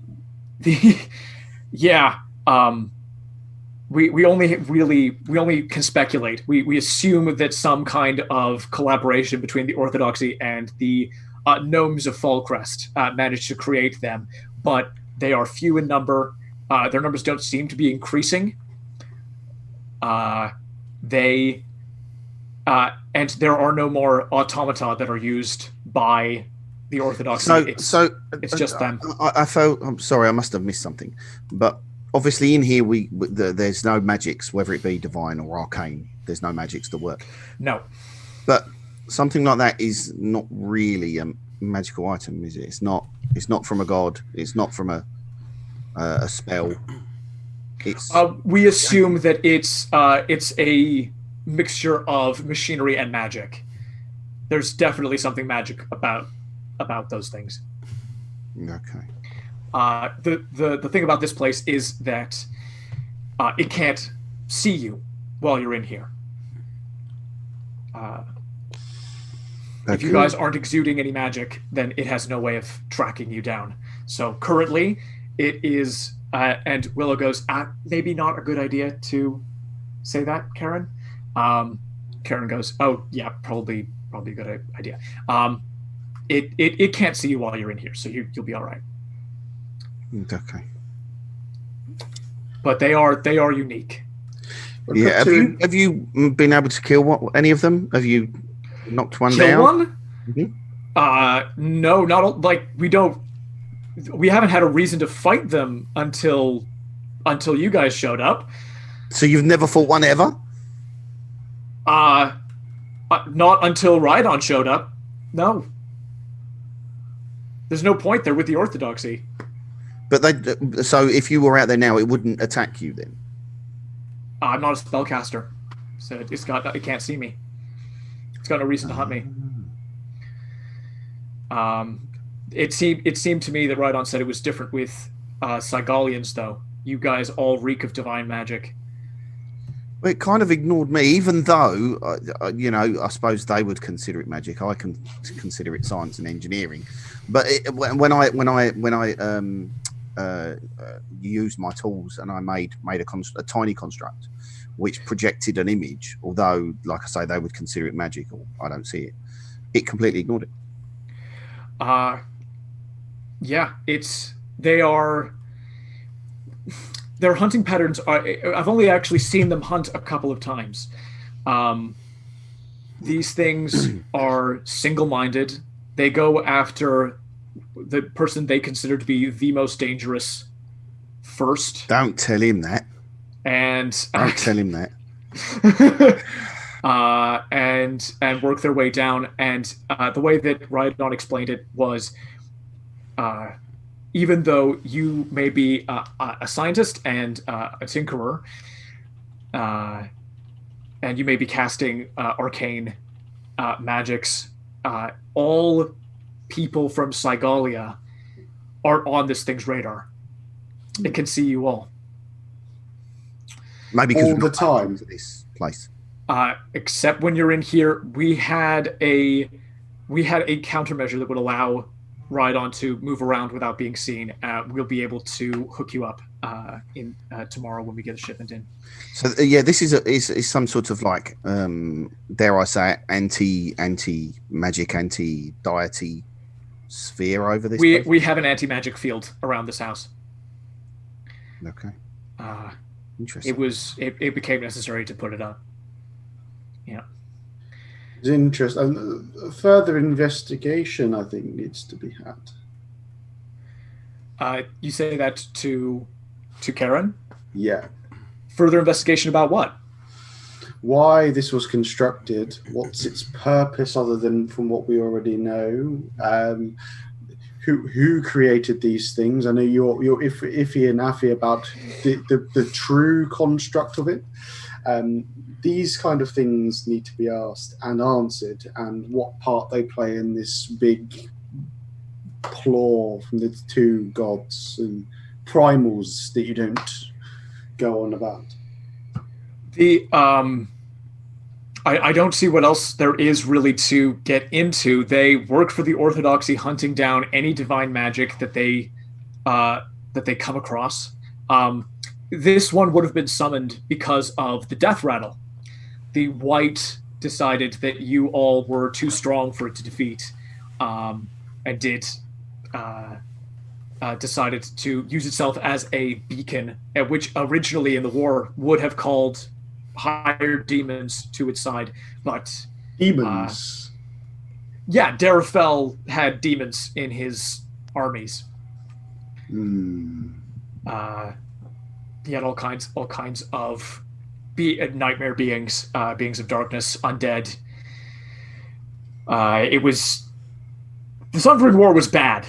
The Sundering War was a bad time. And Willow smirks and goes, don't listen to her. She was barely born by the time the Sundering War happened. I will look her directly in the eye. I'm going to take my mask off and look her directly in the eye and say, that sounds wonderful. She draws her bow. The other two draw their bow, their bows. Looking at you and go, what the actual hell? Not from hell. I lift my arms up. I'm a spellcaster, so in here I'm pretty useless. They're like, explain right now. I'm the Segalian. Looks at the rest of you, is like, you guys are okay with a half demon amongst you? I'm not a demon. I'm half devil, or whatever you want to call it. Utterly different. Do you know about hierarchy? You sound like you're not educated. Ignores you, looks at Nezumi, looks at Tolton, looks at Alice. Right, so I'm gonna interject here. So let me get this straight then. You're unhappy with him, and yet you're happy with me to be here, and technically you're saying I'm like one of your gnomes and I am a gnome.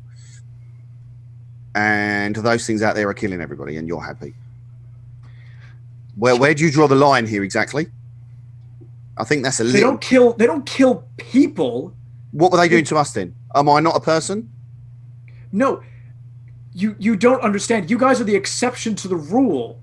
No. You don't get this. If we're the exception to the rule now, what would stop it from attacking somebody else that stepped through from another plane? How do you know that it wouldn't do that to anybody else? So it probably would. You guys are the first people to step in from another plane that I know of. So then how about you put the weapon down and stop associating everybody with just the rules that are here? Because as you've just pointed out, we don't follow the same rules that you have here. So technically, that's a bit out of order, don't you think? I understand your frustration. I understand that you have certain rules and mechanics that work in this plane of existence. But in our plane of existence, I am not a devil. I am not a demon. I am what is known as a tiefling, which is slightly different to what you are probably known to be? Does that make any sense to you? Just because I have horns. Do I look like I eat cheese? Sorry. Do I look like I eat cheese? She goes, "No, you're a rat folk. That would be ridiculous." You racist mother. But that's exactly the problem here, isn't it? By the sounds of it, it is. Well, How would you feel if somebody criticised you for your heritage? Go ahead. You guys go ahead and roll persuasion checks. Oh dear. I'm not trying to persuade her. 20, 16 plus 4. 20. The logic of what you were saying clicks. This was like a reflex. This was like people who have been hunting demons their entire lives. You can actually, Surgeon and Tolton, you can roll me insight checks. Ooh. Actual 20. Wow, I like this dice. I'm keeping it. 2. Tolton will get this. Surgeon, you're in the middle of doing the thing you're doing. Tolton, you realize Karen, Elbows, and Willow are all, early 20s, maybe 19 at the on the low end. They are staying presumably in this orphanage. The Sundering War was 20 years ago. Yeah, killed parents, so on and so forth. There's a high probability that personal history with Darafel's demons and things. I just want to point something else out. If he was that way inclined, do you think we would be associating with him? And additionally, do you honestly think that he would be standing here having a conversation and not have already attacked you? They go ahead and lower their weapons, and she says, "I'm so." No, sorry. To really cast things asunder, I'm going to get all my weapons out, all my pouches. I'm going to completely strip to my robe, put everything on the table, and say, "There you go. Put it in storage. I'll collect it tomorrow, and then I'm going to go to bed."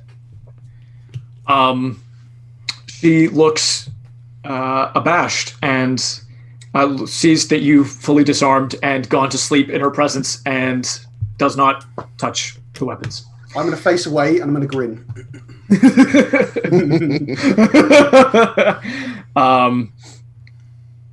They the other two go to bed. Karen just says, I'll have to apologize in the morning. The things are different here, and I obviously can't judge you all by the same yardstick. She gives a little glance over at Thano and Whatsit, and kind of goes, "Alrighty, I'm gonna head to bed. I'll see you all in the morning." Really happy that none of you died. So are we. Yeah. Alrighty. Well, she takes herself away, and you guys kind of have this floor to yourselves for the night.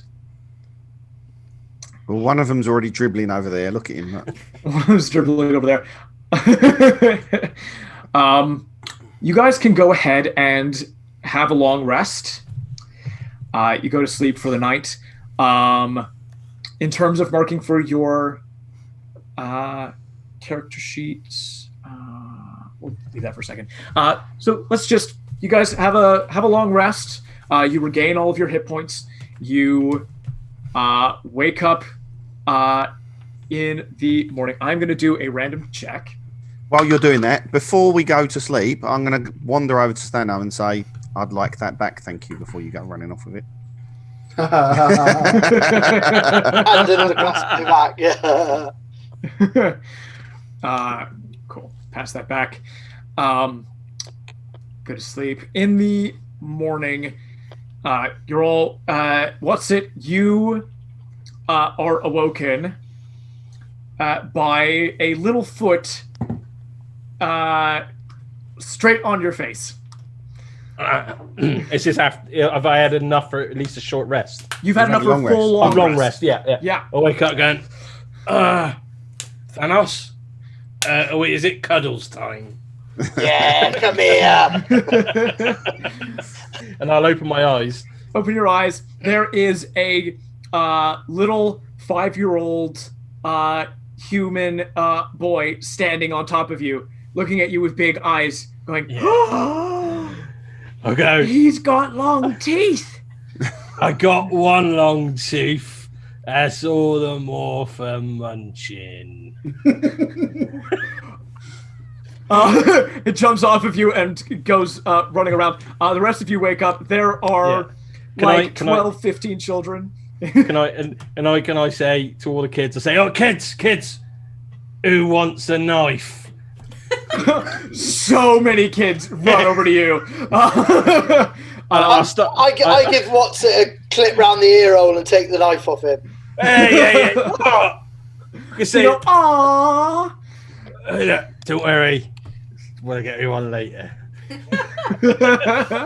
Gotta start him young, Thanos. What are you Not doing? that young. That's right. Stabby. There are lots of kids. There are a few humans, 2 furbolg, a few elves, who and one blue-skinned child of a race that you are not familiar with. They are quite thin, quite tall for their obvious age. They have no exterior ears or hair, and they are blue of skin. So they kind of bald, long-limbed person, but they are just as excited as any of the other kids. And go around. The rest of you, you are swarmed. Kids are so excited that there are new people to play with. Nezumi, there are a couple of kids who look at you and are like, "Don't hide! Hi!"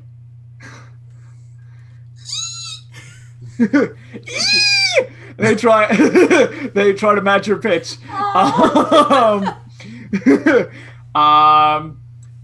Surgeon, I'm gonna get up and stretch without my mask on.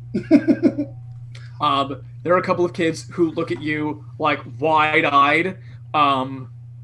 A few stay back. One of them is this little elven girl. Comes over to you and goes,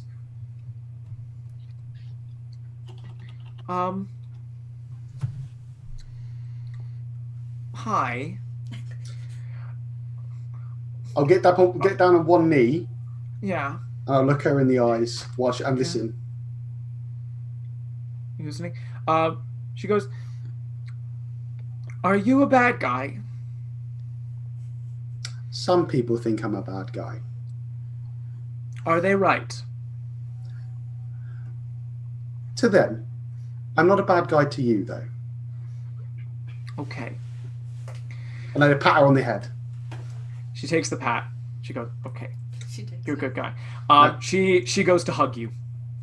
I embrace the hug, but my arms are outstretched at first, and then I go in, and again I pat her on the back. Yes. Child. Child. I'm gonna roll a pure luck roll. So at that moment where this little girl is embracing you, down the stairs stomps Sophia, all hustle and bustling. She's fully clocks you. You've got one of her kids in your arms. She her expression goes stony. She walks over and goes, Andra, come here. Little girl lets go of you and runs over to her. She grabs a kid, looks at you, kind of terse nod, and turns away, completely ignores you. Interesting. I'll say to her, I used to be an orphan, you know. She looks at you. And then I turn around and I walk away. She turns around and walks away first. She tries to walk away first from the conversation. Cool. Yeah, you guys are all surrounded by these kids. There are a couple of little boys, Alice Vane, who try to poke all of your various cuts. During this whole time, pretty much from after the question that he asked the night before, he sat down, sort of lowered his head, and went into an elven trance. And he got his 4 hours sleep during the night. But despite not needing to meditate anymore, he's kind of feigned it for the last couple hours and is still doing so while everything goes on around him. He's pretending. So even while they're sitting poking him, he's just kind of... He's fully aware of what's going on, but he's just pretending like he's in that elven trance. Yeah. I pretend. Sort of just observing. Yeah. Josh. Yes. This is my normal morning ritual. Going to, because I didn't hear any of that stuff about the kind of gods and etc. about worship and things. Yep. That he'll sit down in his meditation and go. And he'll say, "Dear Grumsh, all right, we're here now. We started it. We seen some weird stuff.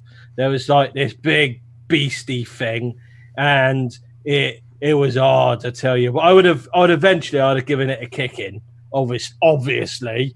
But we'll get there. There's a lot to do.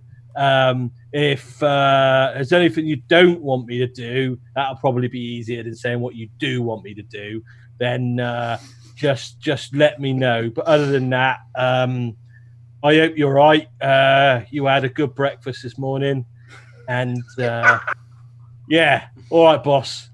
Cheers." You go ahead and do your prayer. There are. By the time you open your eyes, there are a bunch of little kids sitting cross-legged in front of you, looking at you, going, "Who's Grumsh?" Wow! Let me tell you about Grumsh. He is like the bestest boss in the entire of everywhere. He's like so cool, and he can get you and make you do really cool stuff. I really suggest worshipping him. It'd be a really good idea. Some of the kids go, "Grumsh sounds great. We should worship him." Yeah, Grumsh has only got one eye. He has, but that one eye is like better than everyone else's two eyes. Why has he only got one eye? Because someone stabbed him in the other one. Well, he's not very good then, is he? Well, he is. He can still see better than you out of one eye than you can out of like 50 eyes. I haven't got 50 eyes. Exactly. What's your point? That is the point. I'm confused. Well, anyway, like I was saying, if you want me to make you some, like holy symbols, so you can all, and I can teach you all to like. I'll tell you what. Grumsh. I'll tell you what. What's it? If your God is so powerful, enlighten us. Show us how powerful your God is right here, right now. You say God. Mm-hmm. Nobody said God yet in this conversation. I was deliberately not saying God. Yeah, indeed. The kids have been watching this argument, super engaged, like trying to thinking that they're going fight. You say God, the gears turn, it clicks. All the kids who see who hear that look nervously around at each other, kind of confused, and just kind of disengage, like are no longer super into you guys. They just Hey, come on. What's your names? leave. It's all right. It's all right. Don't let the short man scare you. It's really easy done because he smells of wee. And But that's you.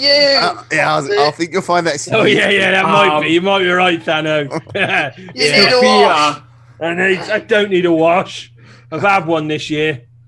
Sophia steps in front of you. She goes, "That's quite enough of that. You can worship whoever it is you worship, and I get that's a different thing on your world. These kids have been through enough. You don't need to talk to them about that stuff." Well, that's why I was trying to teach them what to do with a knife. Yeah, no, I don't approve of that either.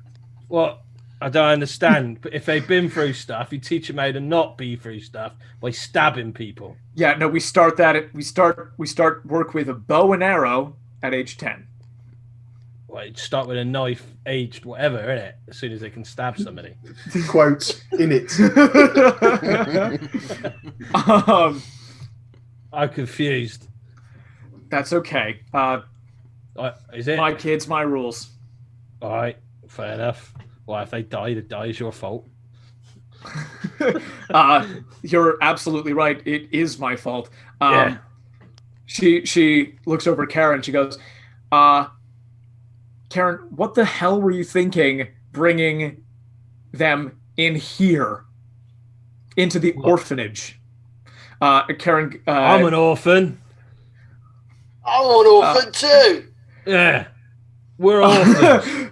People, like 3 people have declared themselves orphans already. The kids look a little bit like, start to get a little like kind of. I kind of go, oh. There was some goblins and they like mistreated me and they wouldn't let me have any clothes.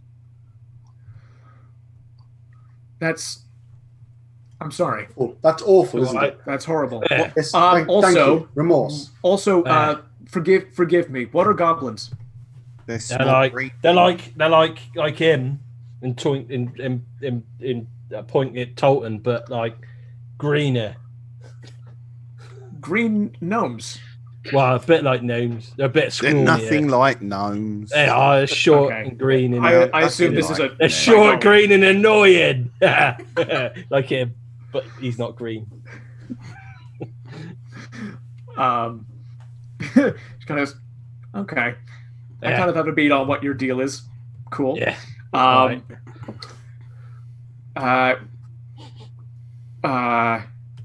Forgive me. Looks at Willow, looks at Karen. Why here? Why not down the road? Karen goes over and whispers something in her ear. She goes, "Oh, all right. I guess it couldn't be helped then. All right, fine. Kids, why don't we do breakfast upstairs? Come on, everybody, come on."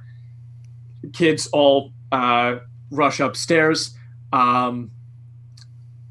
except for there's one blonde boy, looks like 6 years old, who's just sitting next to Nezumi. I'm just holding my tail like nervously, like. This kid is super chill and super in the middle of all this chaos and all this claustrophobic mayhem. This kid is actually really calming. Just having him next to you is not like he just remains sitting pretty close to you. That's all. I get up and walk over to the child and attempt to pull a coin from behind their ear. Go ahead and make me a sleight of hand check. Bear with me a second. Or performance, whichever you prefer. Oh no. So that is 16. 16. Yeah, you pull off this coin trick. The kid give them the silver coin. Kid looks wide-eyed, takes the coin, the Sigalian coin. This is going to be probably Garendian currency. It's got the face of the queen on one side, and And I ask what their name is. Kid goes, Caleb.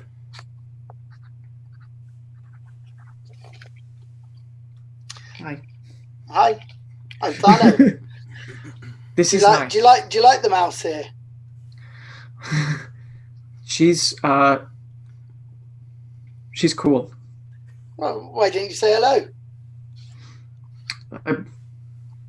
It looks over. It's like, did you want me to say hello? Well, you seem very interested. I don't know.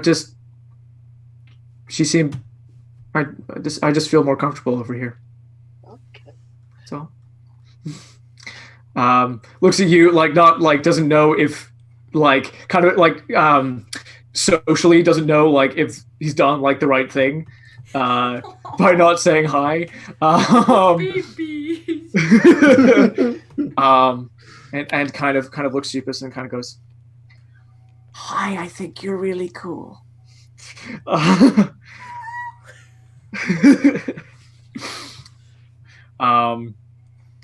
But like holds on to this coin and it just like holds it and really likes this coin as well.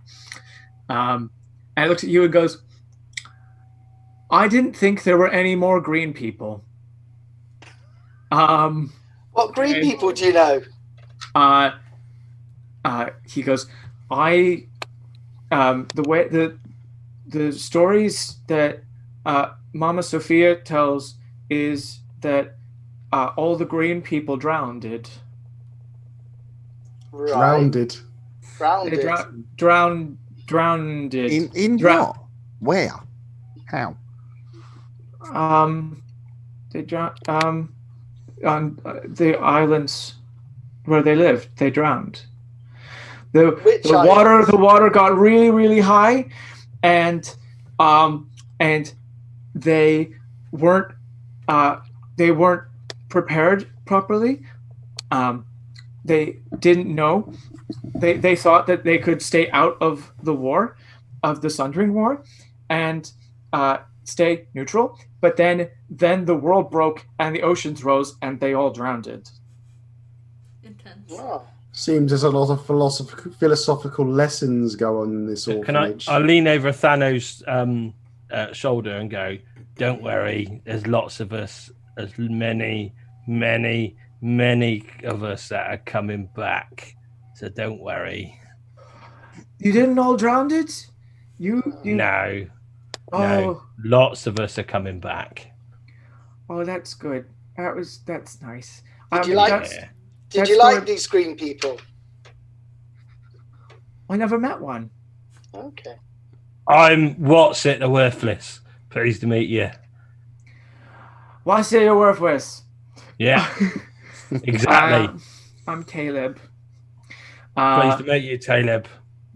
It's nice. It's nice to meet green people. It's always nice because what you got to remember is that we are, in fact, actually the master race. But that's a different story. Clearly not. Clearly not. We are. Are there any adults in the room? Sophia's taking the kids upstairs. Elbow. You don't count as an adult. Sorry. What's it? Put his hand up when I said, "Are there any?" I see.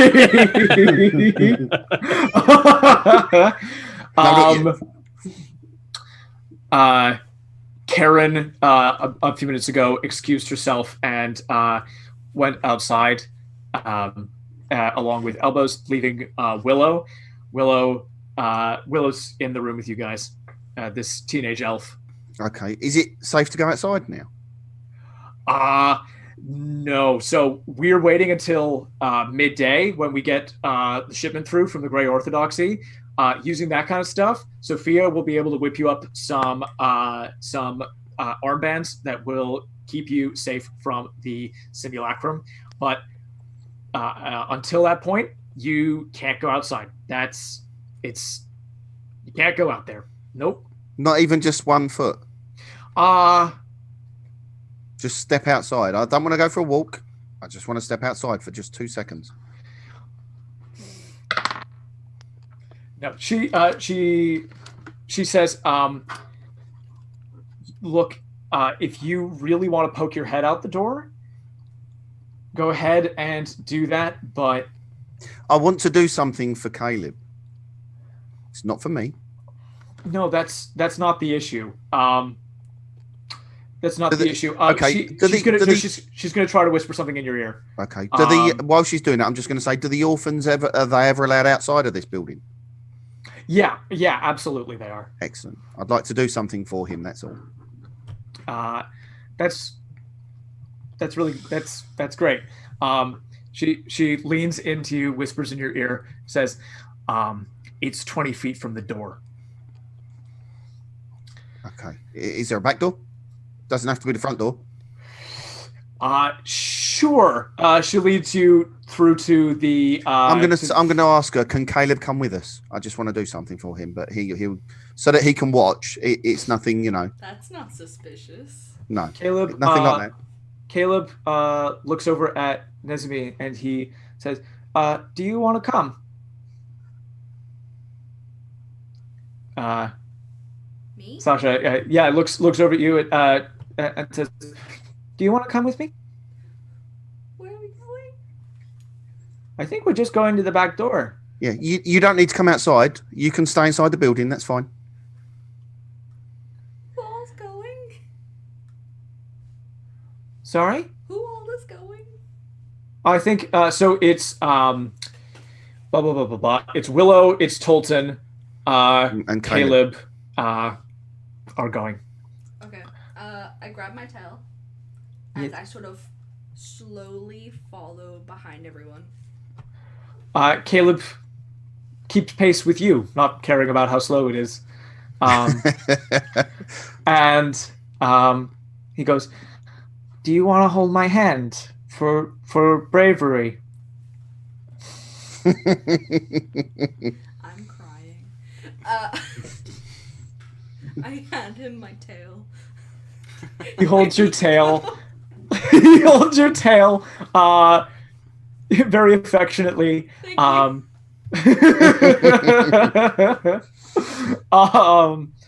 And he goes, "It's okay. I'm here. You will be safe with me." Little does he know. You guys go to the back door. Okay, I'm going to say to him, if you give me that coin just for 1 second, I can make it so that you'll have an image of the green people and her whenever you want to see it, except for in this building. I don't know if it'll work in here, which is why I need to step outside. Okay. This is dangerous. Okay. Does he hand me the coin? I'm just going to hold my hand outstretched. Roll me a persuasion check. Actually, you know what? He can keep hold of it, but his hand will need to be outside the building. He doesn't need to leave it. It's just his hand. Willow.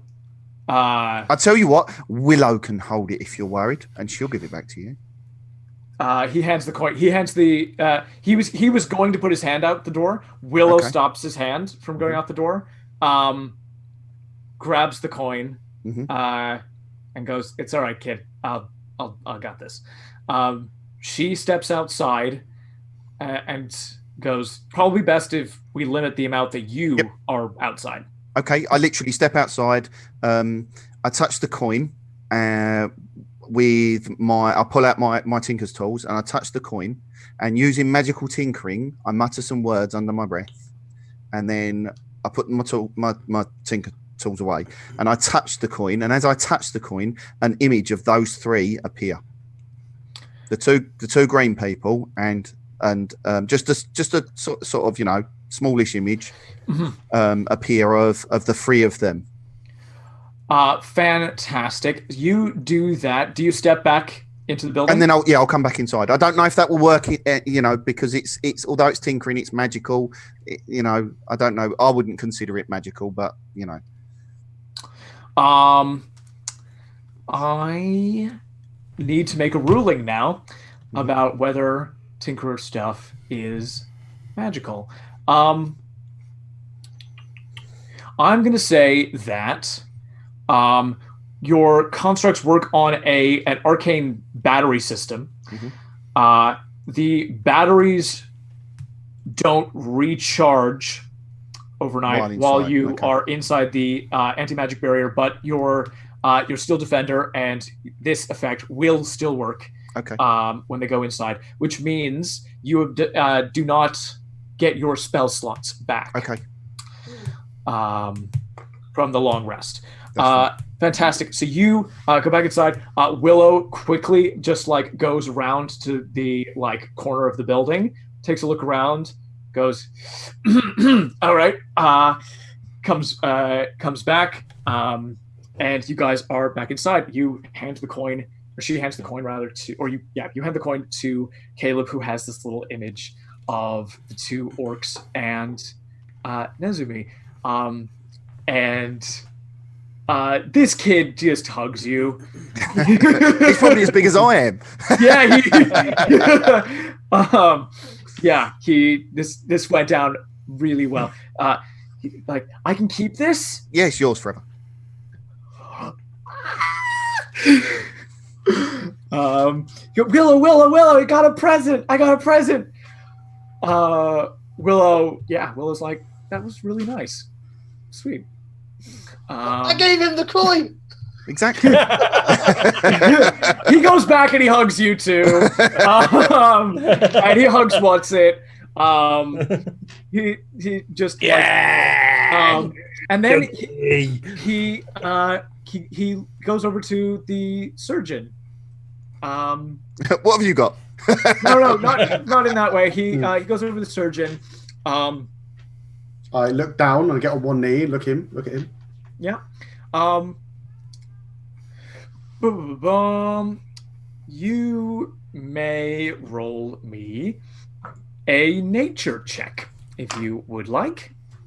That's good. I have to say, 11. 11. This kid, this kid reminds you a lot of yourself in a lot of ways.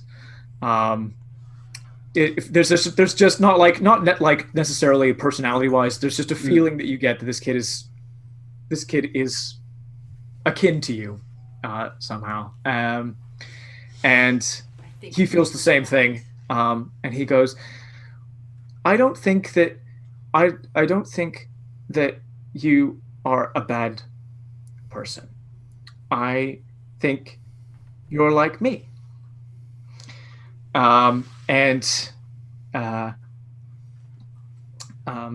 He goes, I'm Caleb.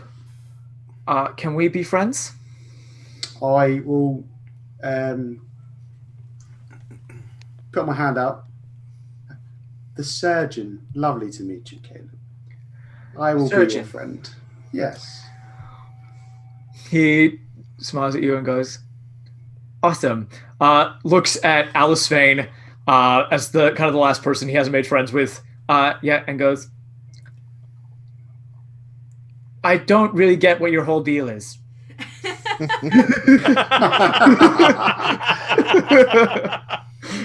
At that point, he opens his eyes, sort of exposing the fact that he's not actually sleeping or in a trance. And he initially just doesn't move his head, just sits with his eyes open, and after a second or so, he sort of turns his head to look at the kid, and he just responds with, "Not many do. I'm not sure even I do." Cool. Were you bleeding a lot? Yes, I was. Mama Sophia says that blood should be inside of our bodies. That's probably the best place for it, at least most of the time. Yeah. Um, are you okay?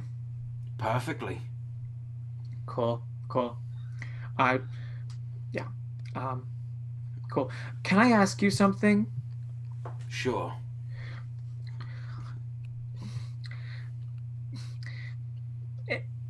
I don't. Is it okay if I? Can I ask why your skin is so light?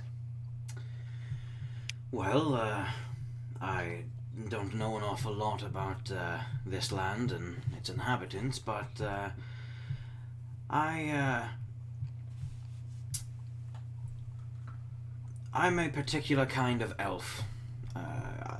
A kind that, back in my home, are often considered less than others. And that is based quite simply on the observation that you made that I appear different from the rest. Oh, are you light skinned? Where you're from as well?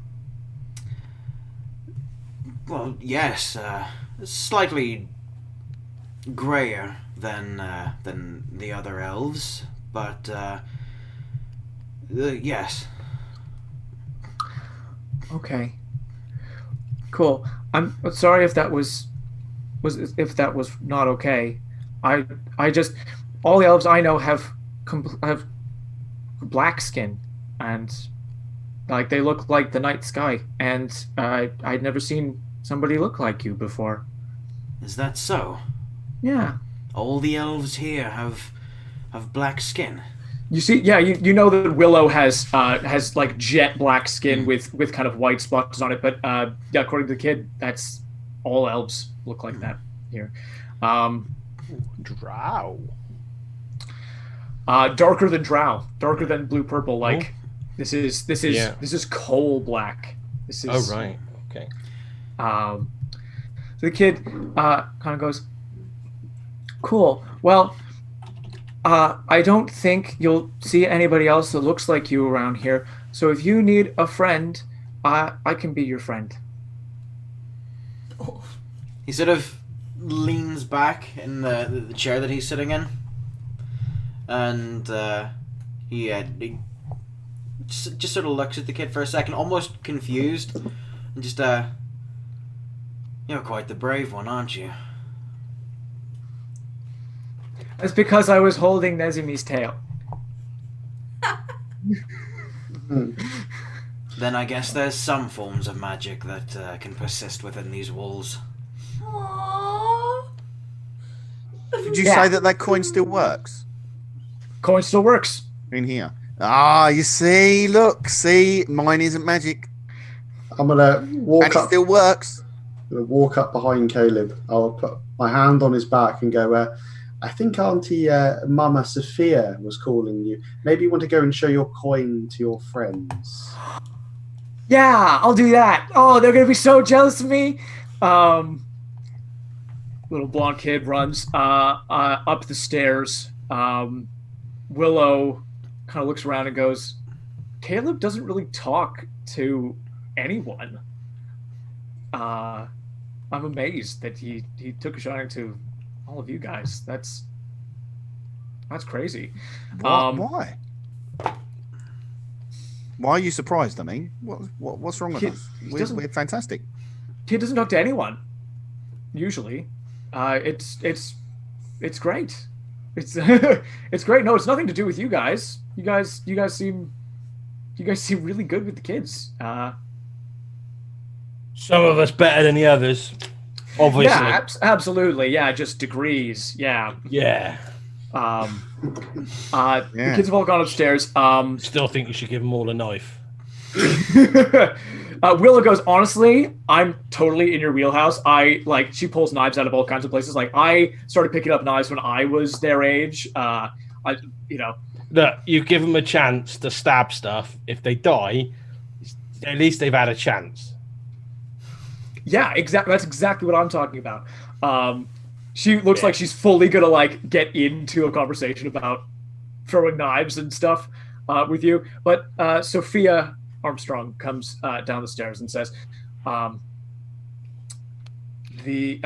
Willow, can you look after the kids for a bit? I think I need to have a proper conversation with our Cygalian guests. Willow goes, like Willow has like 10 knives on her. She's got like one. She looks kind of sheepishly at Sophia, kind of bundles them away and goes, "Yeah, right." What's it? Next time we're going to talk about knives. Knives.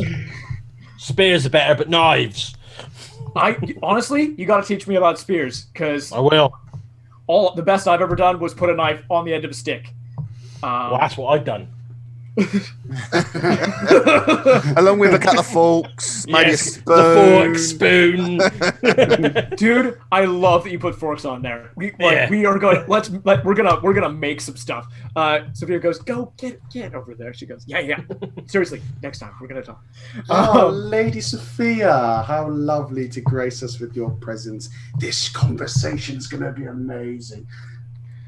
This conversation's gonna be amazing. Yeah. Do you say that to the rest of them? Yeah. Yeah. Quite an open, like almost as if she can hear it. Cool. She surveys all of you, says, let's get a table, let's get some chairs. I'm going to debrief you on what's going on here, on the world of Vulpikar. And that's where we're going to end it for tonight. Very good, very good. That was awesome, Josh. That was amazing. That was. Yeah. A big thank you. Thank you, guys. To everyone. Yeah, thank you to everyone that's been watching as well. And all those that are Thank subscribing, you. we really do appreciate it. Yeah, big thank Absolutely. you to everyone who's subscribed and shared. Yeah, if you leave us comments, we will respond. We're at that point in Absolutely. Starting and growing. a few of us are trying to do it in the live stream as well. We see the comments coming up. We are trying to join in with some of the conversations. Some of them. Kind of. Conversations is a word. Yeah. Some more than others. Conversations is a word, yes. Yes. It is a word. Yes. About the only apt word that we can use. Yes. Well, conversation's debatable as as a description of what that was. But again, same shout out that thank you to everybody. Stay safe as well. Keep that social distancing going. Absolutely, because definitely. it's quite tempting right now to be not doing that. But actually this is the most dangerous point. So just keep it going for the sake of those who are working in frontline. Absolutely. Stay home, save lives. Yeah. Definitely.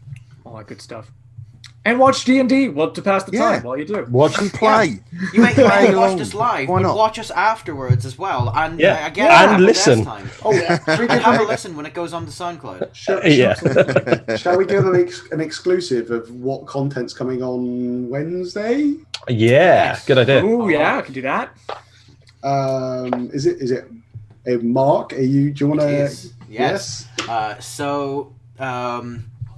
As those of you that have already been subscribed or have been keeping an eye on the channel will have noticed, there was an extra video came out between streams the week past there. That'll be something that'll become more regular. We're aiming to sort of have an extra video at least once a week, aiming on the Wednesdays. For the next couple of weeks at least, it will be character background videos where sort of a la Critical Role, we'll be narrating our own backstories. And I have the pleasure of going first. So prepare for just about the edgiest 13-year-old emo Linkin Park kind of backstory that you'll probably ever have heard. And yeah, that'll be coming on Wednesday. Yeah. I'm not sure what time exactly, but at some point. So keep an eye out for that. I reckon I'm going to listen to it with Marilyn Manson playing in the background. That's ideal. In fact, it's required. Yes. Yeah. Mandatory. On that note, Mark, should we say that obviously if people want to know more about you, that they post their questions ready in time for recording? Yeah, absolutely. That's a good point. Yeah. You can contact us either on the Facebook page, which again is in the link is linked in the description below. You can comment on the video after it goes up, and yeah, any questions about character backstories or about us World building. or world I building. will happily answer questions about Sigalia. Not about Volpikar, but Sigalia. Yeah, all questions are welcome. Definitely. Brilliant. Fantastic. Alrighty, guys. Thank you so much. Hope you enjoyed, and tune in next time to get a lot more information about what's going on this strange new world. Love you all. Yeah, love you all. Good night. Hey, say, Right, take care. Good night. Farewell.